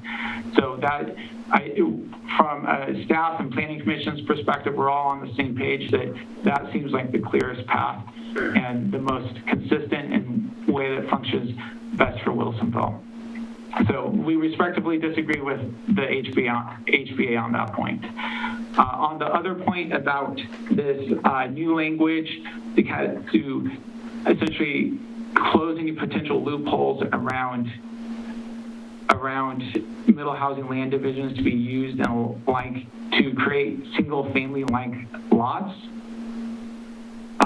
we really feel that the intention is clearly to create to be able to provide ownership opportunities that did not exist today. We don't want to create a new method for something that you can build today. Or the concern, so a couple circumstances, I can give a couple examples here that may better illustrate that. So if you have a large, really these abilities, they're tended a lot towards infill projects, but if you have a 2-acre lot that you're saying, I want to do an infill and somehow do a middle housing land division, we're going to want you to go through the traditional subdivision or partition process. And then from there, if you want to create middle housing out of any of those lots, you still can. The other important point there is if you allow these kind of single family lots to be created by a middle housing land division, you limit what can be done with those lots in the future. So if it's now called a middle housing unit, like a 2-unit cluster, those can never be divided into a duplex or added any units or have any flexibility in the future. Where if they're actually divided and called what they are, single family houses, then it maintains the same flexibility and consistency of flexibility throughout the city. So that's an important point from the perspective. And just, it looks like what it is, right, is what we're getting at. It's not, it's middle housing when you're using a middle housing land division. It doesn't. The other point is when you're creating a new subdivision, like let's say Frog Pond West or Frog Pond East, the concern is, you could create large lots potentially. Again, there's some other language that kind of gets to this, but you have to kind of go around and bring together a number of things. But we don't want it to, let's say you're allowed 5,000 square foot lots in the zone, and someone creates a 9,000 square foot lot and then does a middle housing land division to create 2 4,500 square foot lots just to be able to have slightly smaller lots and still put the same single family house on it. That's not what we're trying to get at. We're trying to get at, if you're using this middle housing land division, it's intended for these middle housing types that have not been built to a great extent in Wilsonville in the past, and to provide that flexibility of ownership in those construction types. The concern about kind of compliance with the state and that you have to allow the middle housing land divisions for any middle housing. We've looked into that, and we feel we have a good understanding. We can and confirm our understanding is the fact that these cluster housing, which are essentially detached duplexes, is another term that's been used for them. It's not something that's required to be allowed by the state. It's an optional thing. And so when you go into the statute and it talks about middle housing and what's required as middle housing in HB 2001, and then the Senate Bill 458 refers back to the statute, is that these optional units are above and beyond what the state's requiring. And so we have a lot more ability. And it's a good thing. We've heard from Council, Planning Commission that we want this flexibility to be able to do these detached middle housing units because they're desirable by people and also can fit into certain contexts better. But it's for that. We're not creating another way to create single family lots that cost just the same as the housing that's out there today. So that was a longer explanation. Is there anything else that can be clarified there, Councilor West? So on both points, we respectfully disagree with the HBA, and they're great partners. We appreciate their feedback, and we've looked into it deeply as staff and feel confident in the approach that we're taking at this point. Thank you, Mr. Pauly. And so for the rest of the council, do you have any? Are there other questions?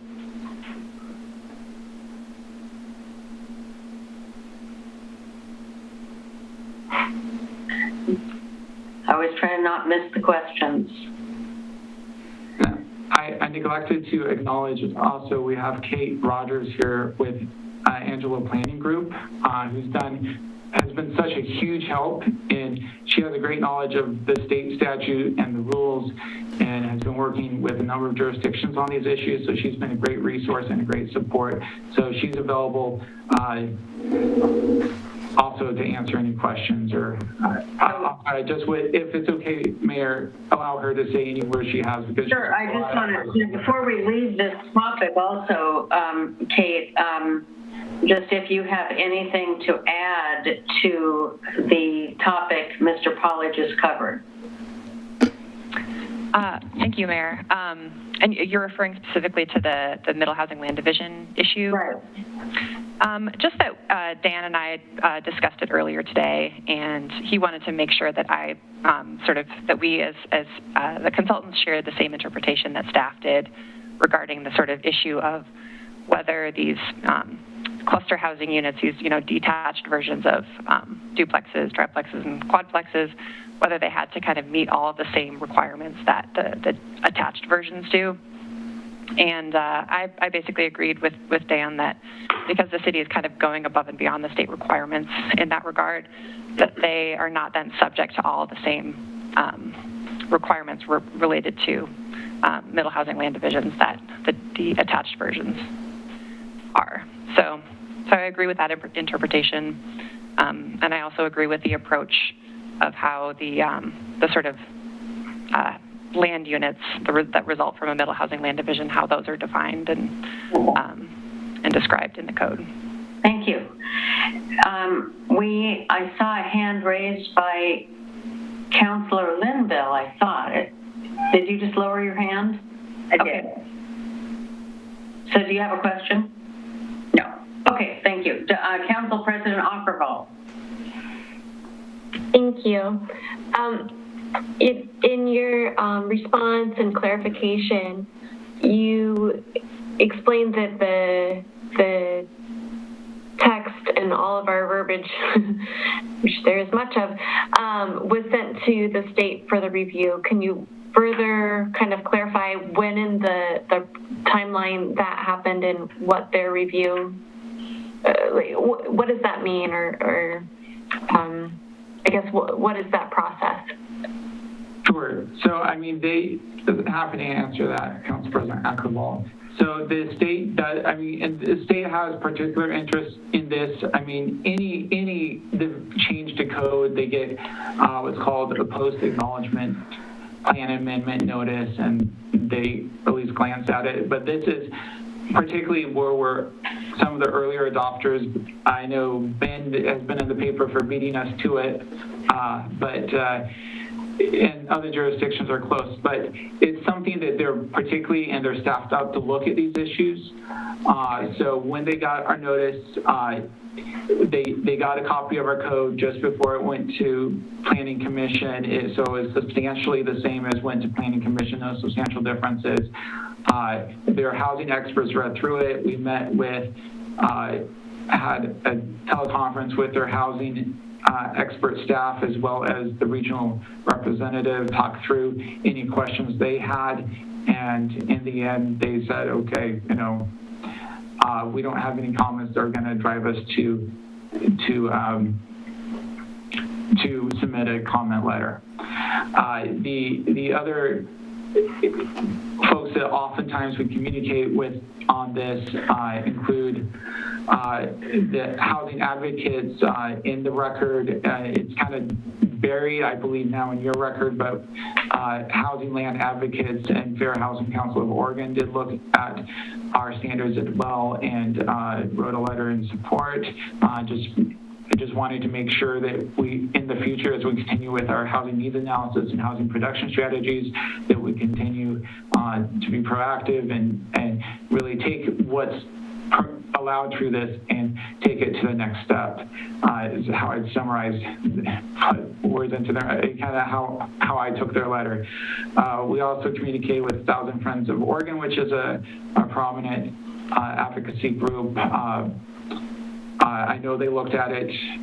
In the end, they didn't end up submitting a letter. I know they had a community meeting about it with some of their members here in the community, but never. They didn't have any concerns that they expressed to us either. Thank you for that clarification. Okay, well, I'm not seeing any further questions for the staff, and so I will call for public testimony. And remember, if you are a member of the public wanting to testify, to state your name and address for the record and whether your testimony is in support, against, or neutral. Do we have any persons to testify? Mayor, I believe we only have one. It's Ms. Roseanne Johnson, representing the Home Builders Association of Metropolitan Portland. And I will note that she has submitted her address for the record. Thank you. Good evening. Could you just confirm if you can hear me? Yes. We can. Yeah. Okay. Thank you. Good evening, Mayor Fitzgerald and Wilsonville City Councilors. My name is Roseanne Johnson. My address has been submitted. And speaking on behalf of the Home Builders Association of Metropolitan Portland, whose members comprise folks throughout the industry who work to acquire and finance and develop, design, build, service, middle housing, and all of their forms of housing. We do have a couple main concerns about the proposed code amendments. By and large, I want to say we are in support of the tremendous list that the City of Wilsonville staff, consultants, community involvement, development stakeholder involvement was over the last year, 2 years, frankly, since the bill was passed, possible 2001. So that being said, I agree with the planning manager, Polly. It's an exciting milestone, and it's a direct result of our state's landmark legislation for middle housing and Wilsonville's precedent, frankly, in billable law for middle housing. We also appreciate that ADUs can go through that middle housing land division. That is above and beyond. So I want to note that. However, cluster housing, as you're defining it, is by all intents and purposes, if it functions as middle housing, calling it a different name doesn't change its function. So it's still middle housing from our perspective, and so therefore it should be required to proceed through a middle housing expedited land division. And I just want to say that it's going to be a nightmare for the financial community to be able to discern what the difference is between these resulting lots or parcels in the middle housing land division and what a state-defined lot or parcel is in the state of Oregon. If every jurisdiction starts giving a different definition to these resulting lots or parcels. The statute for Senate Bill 458 defines what is the resulting unit of land from a middle housing land division, and that is a lot or a parcel. And so I don't think that it should be changed because it will, like I said, become a nightmare for the underwriting community, the appraiser community, and everyone involved with actually financing these middle housing products. And I think it will delay the conventional products that a property owner can take advantage of with which to actually get financing and get these units off the ground. And then finally, the issue about middle housing, the added language for accepting middle EXCEPT, accepting certain types of clusters, like 2, 3, and 4 unit clusters. We definitely are strongly opposed to not allowing those to go through the middle housing land division application process because it is faster and it will save time, which is money, and those units will be a more competitive product to the development community, and they will end up over time costing less. Even if they look like what you would call right now a single detached dwelling, they might be bigger or smaller, but candidly, in a more existential positive comment that I will end on, I think that in the end, 10, 20, 30 years from now, we're not going to be talking about housing types anymore. We're going to be talking about dwelling units and homes, and we won't be using terms like duplex, triplex, quadplex. I know we are now, but frankly, what is the difference between a partition that yields 1,700 square foot single family detached homes and a 3-unit detached cluster housing? If it functions like middle housing, as we see middle housing now, and as it's defined in statute, it should proceed as expeditiously as possible, which will make the cost of it go down over time. Thank you. Thank you. Just confirming, no other persons to testify? That's correct, Mayor.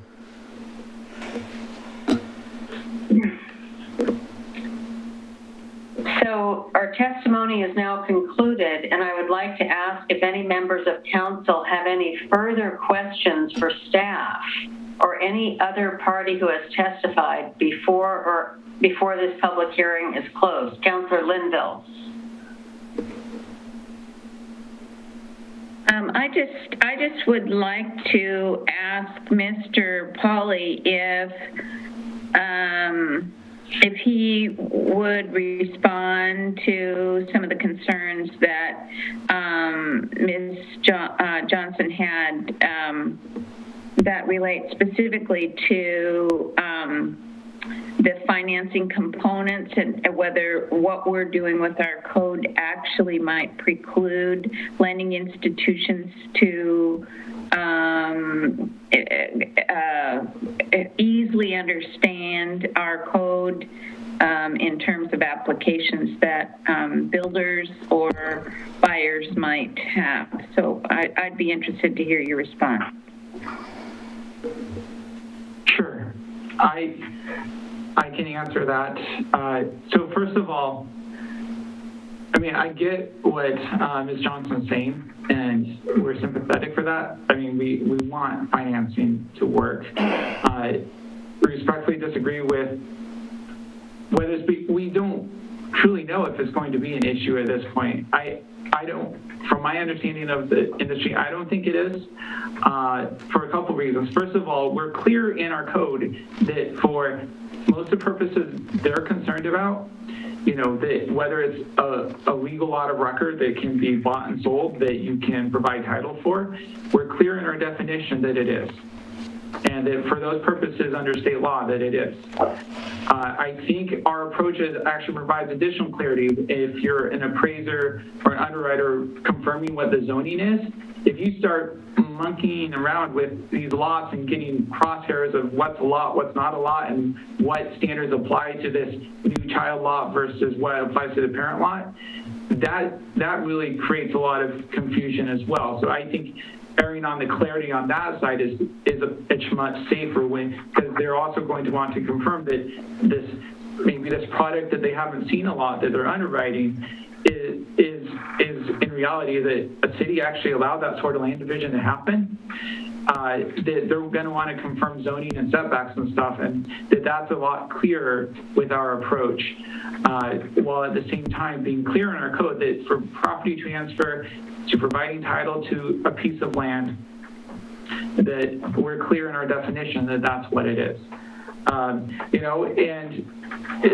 Admittedly, this underwriting in Oregon in general, it's going to be a learning curve for everyone in the industry. And I think as we are a fairly early adopter of this, we're open that if every other jurisdiction in the metro area does it differently,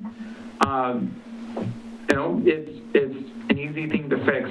And we know at this point on any of the things with this that we will be reopening a lot of components of our residential code to do as part of the Frog Pond East and South Master Plan, which is by the end of next year. So anything clarity that comes with preferred use of that.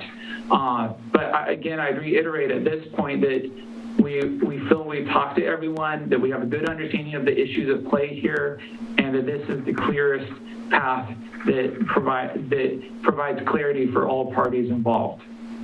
But it's different, right? It's different than what's been done. So there's going to be some learning curves for all parties involved.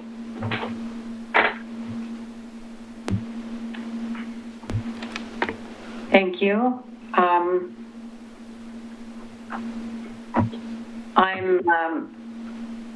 offering one last, just because I don't see any more hands raised. So my next step is considering that members of council have asked their questions. I just want to ask again, do you have any further questions for staff before the hearing is closed? Hearing no further questions and everyone having testified, I hereby declare this public hearing closed. Do I have a motion on ordinance number 851, first reading?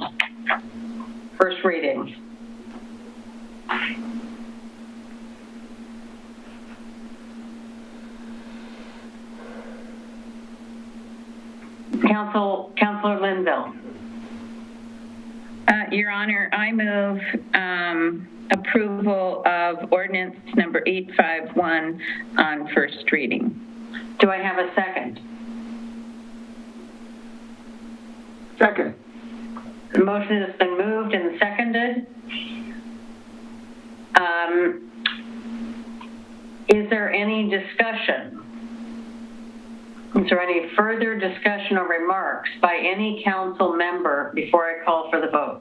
Councilor West. I know you're about to call for the vote, but No, this is a chance to make, a follow-up comment, discussion. Yeah, and I know that I understand that. Thank you, Your Honor. I'm struggling a little bit with, I know this is uncharted for us. I know we're cutting edge. I know we're doing this first. I appreciate that. And I really appreciate Dan Pauly's work and the staff. And I think you guys are terrific. I really respect you guys. I just am still being very compelled by the HBA's arguments. And I don't know. You've answered my questions tonight. I don't know if I'm at a yes vote. I want to be at a yes vote. I want to support the work of the city. I'm a little bit on the fence and I'm just being honest with where I'm at. I am concerned that why would we call it something different than what it is in the statute? I am concerned about being from a lending world background that the different property types matter when somebody wants to buy their first home, the type of property designation that it is. I've always understood the cluster housing, even though they're detached, to be totally middle housing, even as it's been defined in the statute. Even when we put the strategic housing plan together, it was always talked about as like middle housing. And so I kind of identify a little bit like the HPA's concerns. I'm not saying that you guys are wrong either. I'm just being honest with where I'm kind of waffling and feeling here.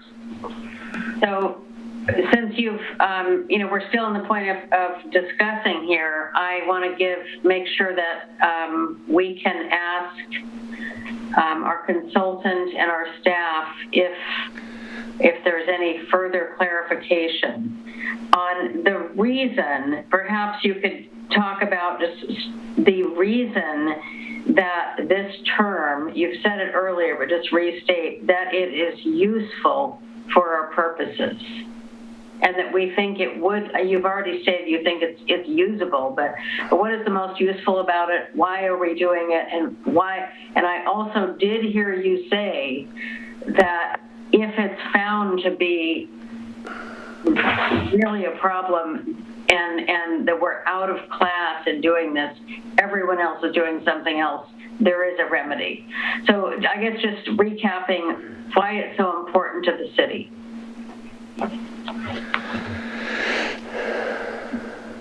Sure. So essentially it is that, I've been thinking about this particular topic for well over a year, and really looking for a word to use, because it's not a lot. It's not a lot as we traditionally understand it from a zoning and land use standpoint. So I think it's important to differentiate the difference there. So there's the lot from kind of the property transfer classification standpoint.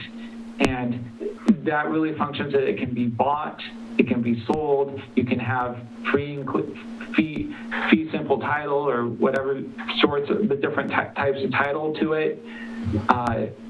And you can buy it and sell it through traditional methods. So the definition was designed to enable that. On the other side of it is, from a zoning and land use standpoint, it is a different animal. We're not measuring setbacks from those internal land division lines. We're not determining lot coverage. We're not determining whether or not you can have be serviced by a private drive. There's just there's hundreds of standards in our code in our zoning code that are based on that concept of lot. And just if you did not use another word besides lot, it really falls apart pretty quickly with kind of circular references and things like that. So it's just found to be a very useful tool to have another word to use, so you can clearly delineate the difference for zoning and land use purposes in the code, which again, it will, I feel, provide more clarity to the financial industry when they're trying to understand zoning of a product that maybe they may not be as used to. At the same time, on the other hand, we can point to, yes, this is for the purpose of ownership and sale and getting title and financing. It's a lot, just like any other lot. Thank you. I'm going to comment. I see hands raised. Councillor Lehan. Well, I was just going to add here that we have some of the most competent planning staff you would ever find in a city our size, and they have worked on this for over a year, as has our planning commission, and they are coming to us with this recommendation. It makes a lot of sense to me, and I have a lot of faith in both our staff and our planning commission to move forward with this.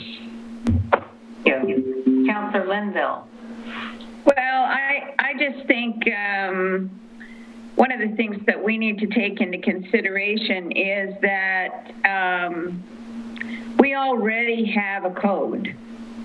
And these changes, that was the purpose, I believe, of the legislation, allowing, not forcing jurisdictions to accept a model code, but to say, here are the requirements, and you need to make that fit with the code that you have. And so while ours may, we have the obligation to make sure that this is consistent with the code that we have. And so I think we need to also put that faith in the Planning Commission and in our planners to do that. And so I think I'm feeling okay about it because it does matter. Thank you, Councillor Linville.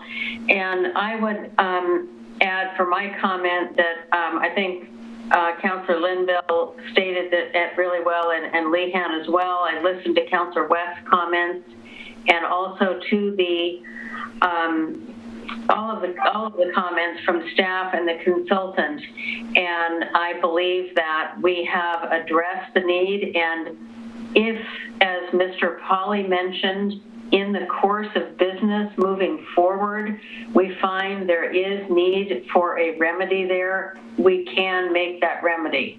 But I have the confidence that this will work. So we are now at the point where I'm just looking at my procedure here, if you'd give me a moment.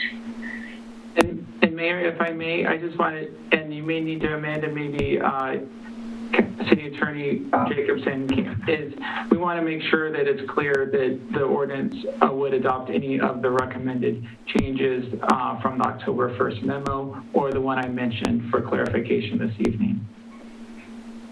Okay, we have, thank you for stating that. And so we have a motion. Excuse me? Well, we have a motion to approve, but I would just make a minor correction and say this should be a motion to adopt because this is an ordinance. That's a suggestion to the maker of the motion. Okay. I accept that change. And I would like to, before we go forward, I would like to consult with our parliamentarian, our city attorney, on clarifying in the motion that it reflects the changes stated by Mr. Pauly. Mr. Pauly and Ms. Jacobson, please recommend how to get that correctly stated. Well, you can do it one of two ways. You can have, again, clarify your motion to state that it includes the changes Mr. Pauly indicated on the slide that he showed you, or this is first reading as well, so on second reading it can come back with a markup of all of the changes that need to be made in case there's any additional. So either way, I mean, if you want to fix your motion tonight, and then next time when it comes back on second reading, it will reflect all of those changes. How would you like to proceed? Councillor Linville. Your Honor, I'd like to withdraw my motion and restate it, if that's all right. Yes, that's fine. Ms. Jacobson, if we just go straight ahead with her withdrawing it, we don't have to approve that? The council should approve withdrawal of that motion because it is on the table. So just ask if there's any objection to that by any of the council members. I'll second the withdrawal motion. All in favor of the withdrawal of the motion, say aye. Aye. There you go. Good job. Approved. Please proceed. I'm open to the restated motion. Okay, so I just want to be sure with Mr. Pauly that the staff recommendation as it's listed in our packet is correct with the edits and the memorandum. Is that correct? With the one addition of changing lot and parcel to middle housing land division unit, as noted in the letter from Ms. Johnson.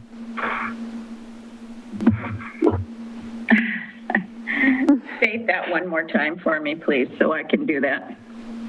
You could just state adoption of the ordinance as recommended by Mr. Pauly. Yeah.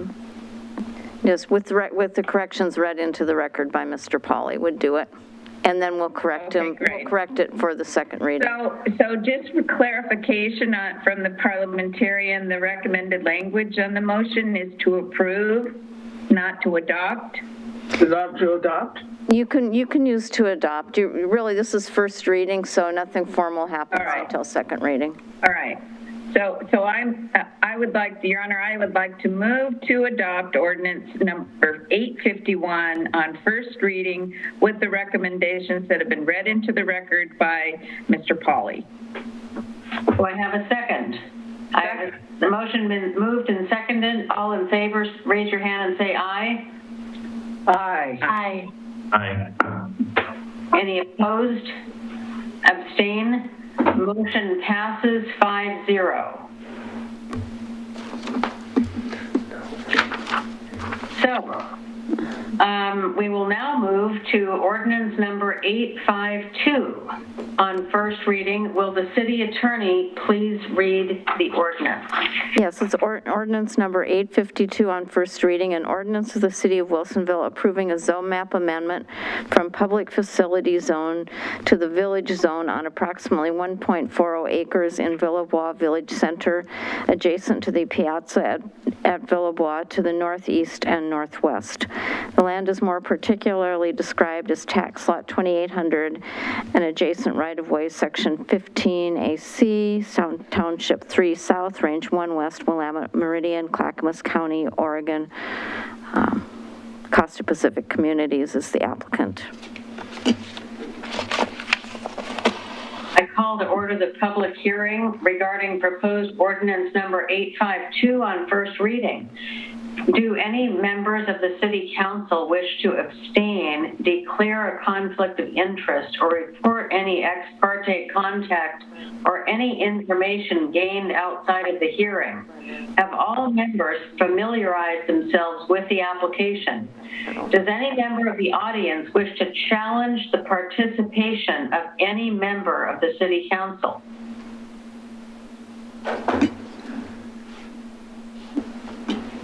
For all those wishing to testify, please be aware that failure to raise an issue accompanied by statements or evidence sufficient to afford the City Council and the parties an opportunity to respond to the issue precludes appeal to the Oregon Land Use Board of Appeals, LUBA, based on that issue. Testimony and evidence must be directed toward the criteria that staff will describe or other criteria in the plan or land use regulation which you believe apply to the decision. At this time, I call for staff to present the proposal and list the applicable substantive approved criteria. We'll first hear the planning staff presentation. Then we'll have comments from the city attorney. The applicant may make their presentation, and members of the audience who wish to speak for, against, or comment in any way, and then rebuttal from the applicant. So we'll start with the staff presentation. So I can do this? Just wait until okay.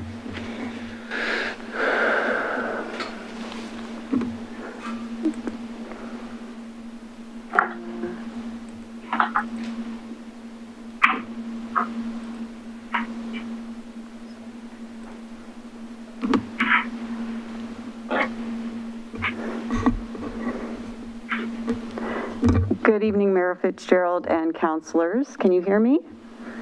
Yes. Okay. My name is Cindy Luxhoy. Associate Planner, and I am here tonight to present for City Council's review a zone map amendment request for the Villebois Village Center mixed-use project.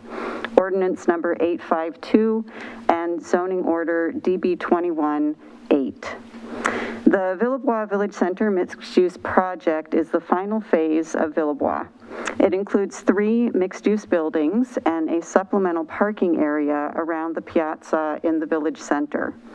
As required by statute, I would announce that the criteria applicable to this application are stated in the staff report for Ordinance 852, which has been entered into the record. Copies of the report are available on the city's website.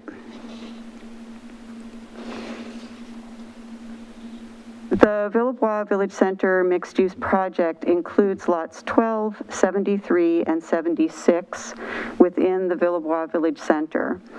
The subject of the zone map amendment, Special Area Plan Central 12C, Lot 76, includes 2 sites indicated here as buildings A and B and labeled with yellow stars on the northwest and northeast sides of the piazza. The 3rd building, Building C, located southwest of the piazza, is on land previously zoned village by ordinance number 641 in 2007. Associated parking included in the proposed development is on land previously zoned village by ordinance number 612 in 2006. The 4th side of the piazza is already occupied by the Domain at Villebois, a mixed-use apartment development. The area of the requested zone map amendment includes approximately 1.19 acres in 2 sites of Lot 76 and 0.22 acre of public right-of-way that connects them, for a total of about 1.4 acres. The area is outlined on this slide in red. The zone map amendment request is to change the zoning of Lot 76 from public facility to village. As the former site of the damaged state hospital, land in the village center kept the PF zoning from the previous use until a preliminary development plan, or PDP, is proposed for the property. The current PDP request is the first one submitted for Lot 76, hence the request to change the zoning from public facility to village. This is consistent with the residential village designation on the comprehensive plan map, as well as with the zoning of the rest of Villebois. The proposed zone map amendment to village has long been planned and is the only rezoning option for the land, consistent with the city's comprehensive plan and the Villebois Village Master Plan. At their meeting on September 27th, 2021, the Development Review Board recommended to City Council by a 3-1 vote, adoption of the proposed zone map amendment before you tonight. The DRB also is considering several concurrent requests, as listed on this slide, for the entire Villebois Village Center mixed-use project. These include a SAP Central amendment to refine the Village Center architectural standards, preliminary and final development plans for lots 12, 73, and 76, and Type C tree plans. The DRB hearing on these requests was continued to October 25th, 2021, to allow the DRB to continue their deliberations on the application.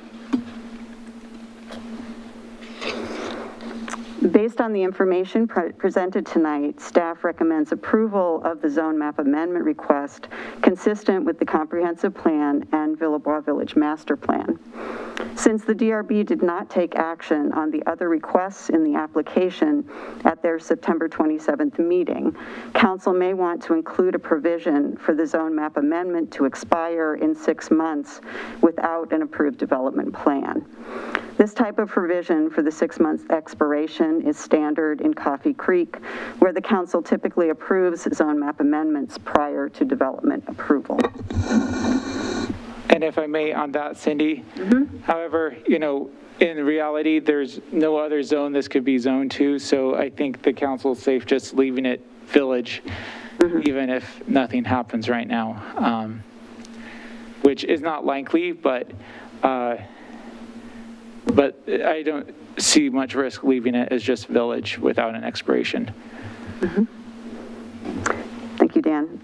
This concludes my presentation. I'd be happy to answer any questions from staff. I'd also note that the applicant and their design team is participating in the meeting tonight and is available to answer questions as well. Thank you.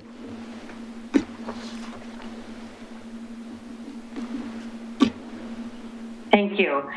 So at this point, do any of the city councilors have questions? I see Councilor Linville.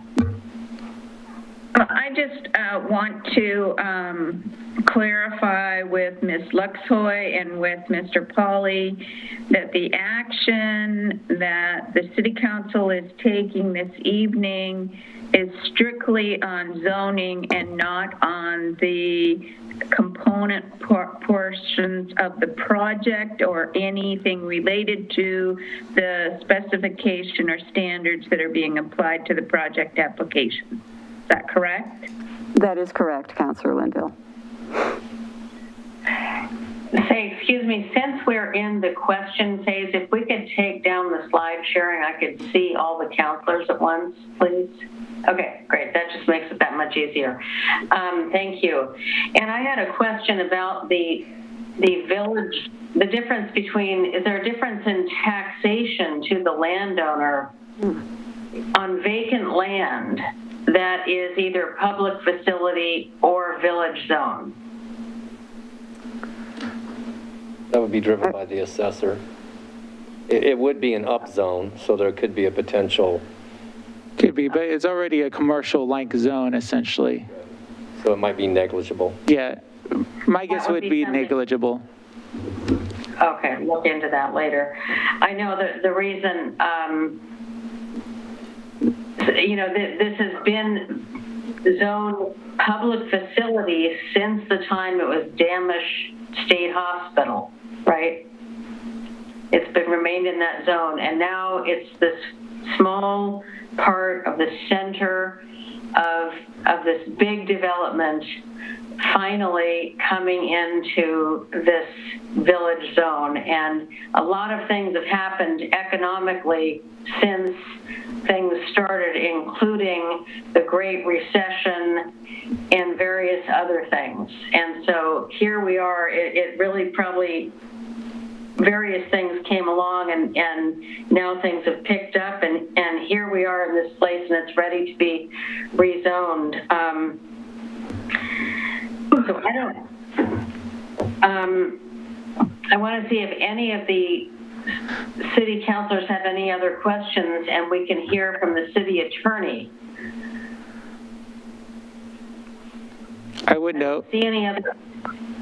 that, you know, kind of along the lines of what you were saying, Mayor, is this would be the final rezone in Villebois. So with this rezone, Villebois would be 100% zone village after all these years. So it's pretty. The original intent, it was for the original intent. Yep. I'm showing on my procedure, this is the time to hear a comment from the city attorney, and then we would ask the applicant to make their presentation. Is there anything that you would like to add, Ms. Jacobson? No, I think my biggest concern was that we be very clear that this is just a change to the zoning and not an approval in any way, shape, or form of the plan, because that is scheduled to go back to the DRB at their next meeting.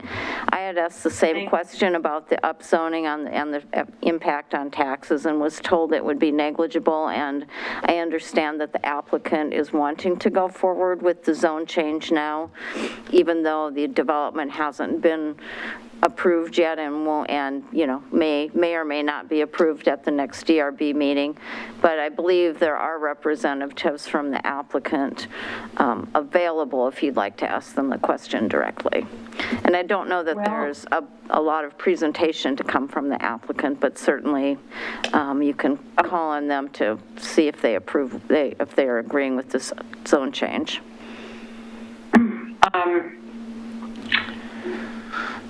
I remember I first moved into this neighborhood when it was 2007, and shortly after we moved in, I mean, I spent a lot of time visiting the sales office, looking at these colored maps with the, colors of the lots and the parks and the different things, and coming into the core of the village where there would be all of these things happening. And that would be where we would have the most dense housing activity. And I live pretty close to that now. And so that's where we are today. It happened a lot more slowly than we thought, I think in large part due to the Great Recession. And it was maybe 30 days after we moved in that things came to a screeching halt due to the economy. And things have changed dramatically since then. So I would like to ask Ms. Luxhole if, is there a presentation? What do you recommend? I don't believe the applicant has a presentation. However, they are available to answer questions if council has any. I'm not seeing any questions from the council, and I now have a point in my procedure where we ask the members of the audience if they would like to speak for, against, or comment in any way. Do we have any members of the audience, Mr. Cosgrove?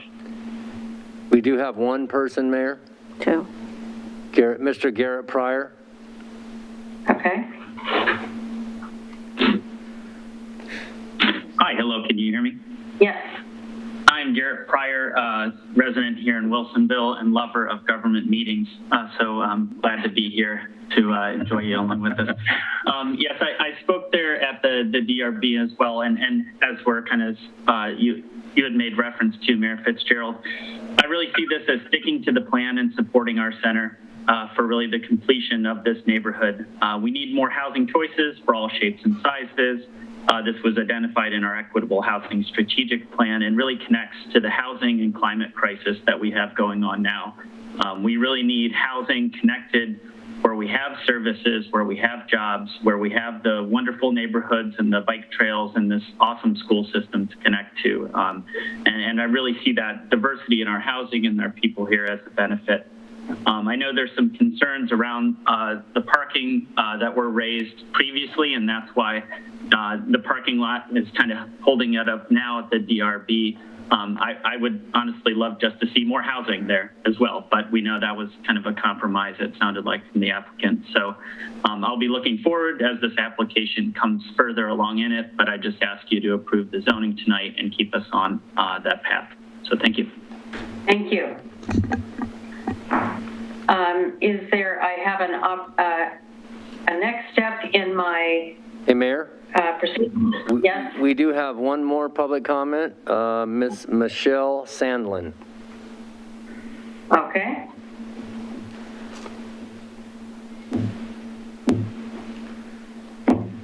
Hi, can you hear me okay? Yes. Yes.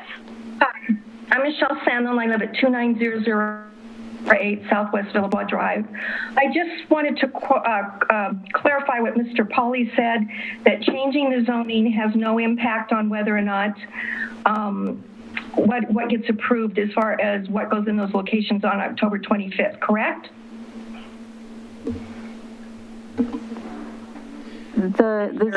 I can respond to that. Oh, whoops. Unmute myself. Don't do that. No. You can just speak into the mic, Cindy. Okay. I think we're good. Can you hear me? Yes. Okay. So the zone map amendment applies to only the two sites that are part of Lot 76. The other two parcels where building B, where building C and where the parking will be located are proposed. They're already zoned.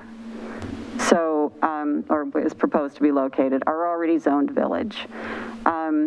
The only parts of the applications that are being considered by DRB that are contingent on council approval of the zone map amendment are for the PDP, the FDP, and the tree plan for that lot 76, which is where buildings A and B are proposed. The other portions of the applications are not affected by the zone map amendment. Yeah. So in other words, everything in terms of what is actually being built from the ground will still be subject to further DRB review on October 25th. So it's just the changing the color on the map essentially at this point for half the project. All right. I did want to, just a housekeeping item. Mr. Pryor asked if he needed to give us his record, and or his address, excuse me. I wanted to say I know we have it on record from the DRB hearing, so I don't think he has to type it into the chat. We're good. And Mayor, if I may, I know that they're available, and it's customary to at least give the applicant a chance to say something, even if it's just hi. Yes, that was my next step, and thank you for that tip, because I would like to now ask the applicant if they would like to give a rebuttal or speak on this topic.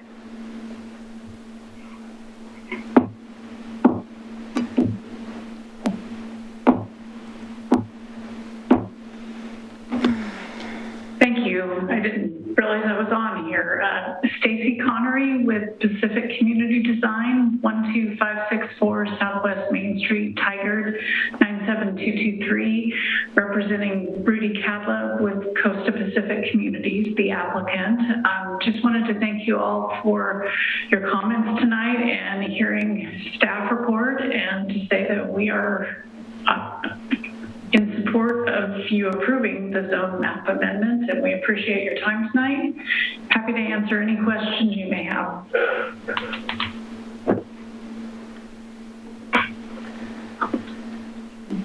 I'm not seeing any questions from the city councilors. Thank you very much. Thank you. Okay. I will now, I have no request to keep the record open, so I will now declare the hearing closed.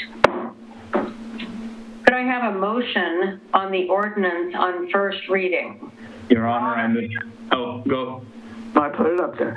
Oh, go for it, Sean. Go for it. I would like to recognize people who are making motions. So, Councilor Lehan. Your Honor, I move to adopt ordinance number 852 on first reading. Second. I'll second. The motion has been moved and seconded. Is there, I would like to ask for any council members who would like to discuss this before we call for the vote. Councilor Lehan. I think it's appropriate that I would make this motion because I was a neophyte counselor, I believe, on my first meeting back in 1991 when we annexed this property into the city of Wilsonville. And before that, it was outside the city, and it was being pressed by DEQ because their sewage treatment was no longer adequate, and they needed to get on our sewer system just to run the hospital. And then I was there from 95 to 97 when the hospital closed, and we spent 2 or 3 years fighting the location of Coffee Creek of the prison in order to have Villebois and planning Villebois. And so it's been a long process, of course, and but this is the normal for things like this. Charbonneau took over 20 years, and Villebois took over 20 years. But this is the final piece to bring it into the city of Wilsonville's zoning. So for the vision that so many people worked so hard for so long. So that's my comment to make about that. Thank you, Councilor Lehan. Any other comments? Hearing no further discussion, I call for a vote on Ordinance 852 on first reading. All in favor, say aye. Raise your hand and say aye. Aye. Aye. Any opposed? Abstain? Motion passes 5-0. Ordinance 852 is approved on first reading and will return for a second and final reading at our next meeting. That brings us to city manager's business. Your Honor, I yield my time to the city attorney. That brings us to the city attorney for legal business. Well, I yield my time for you all to go home or you are home, but go do something else. All right, and for the record, we were efficient with our time in the work session. We had an extra 30 minutes, so we held our executive session during that time. So we are going to adjourn the meeting, and thank you everyone for your good participation. Meeting is adjourned. Good night, everyone.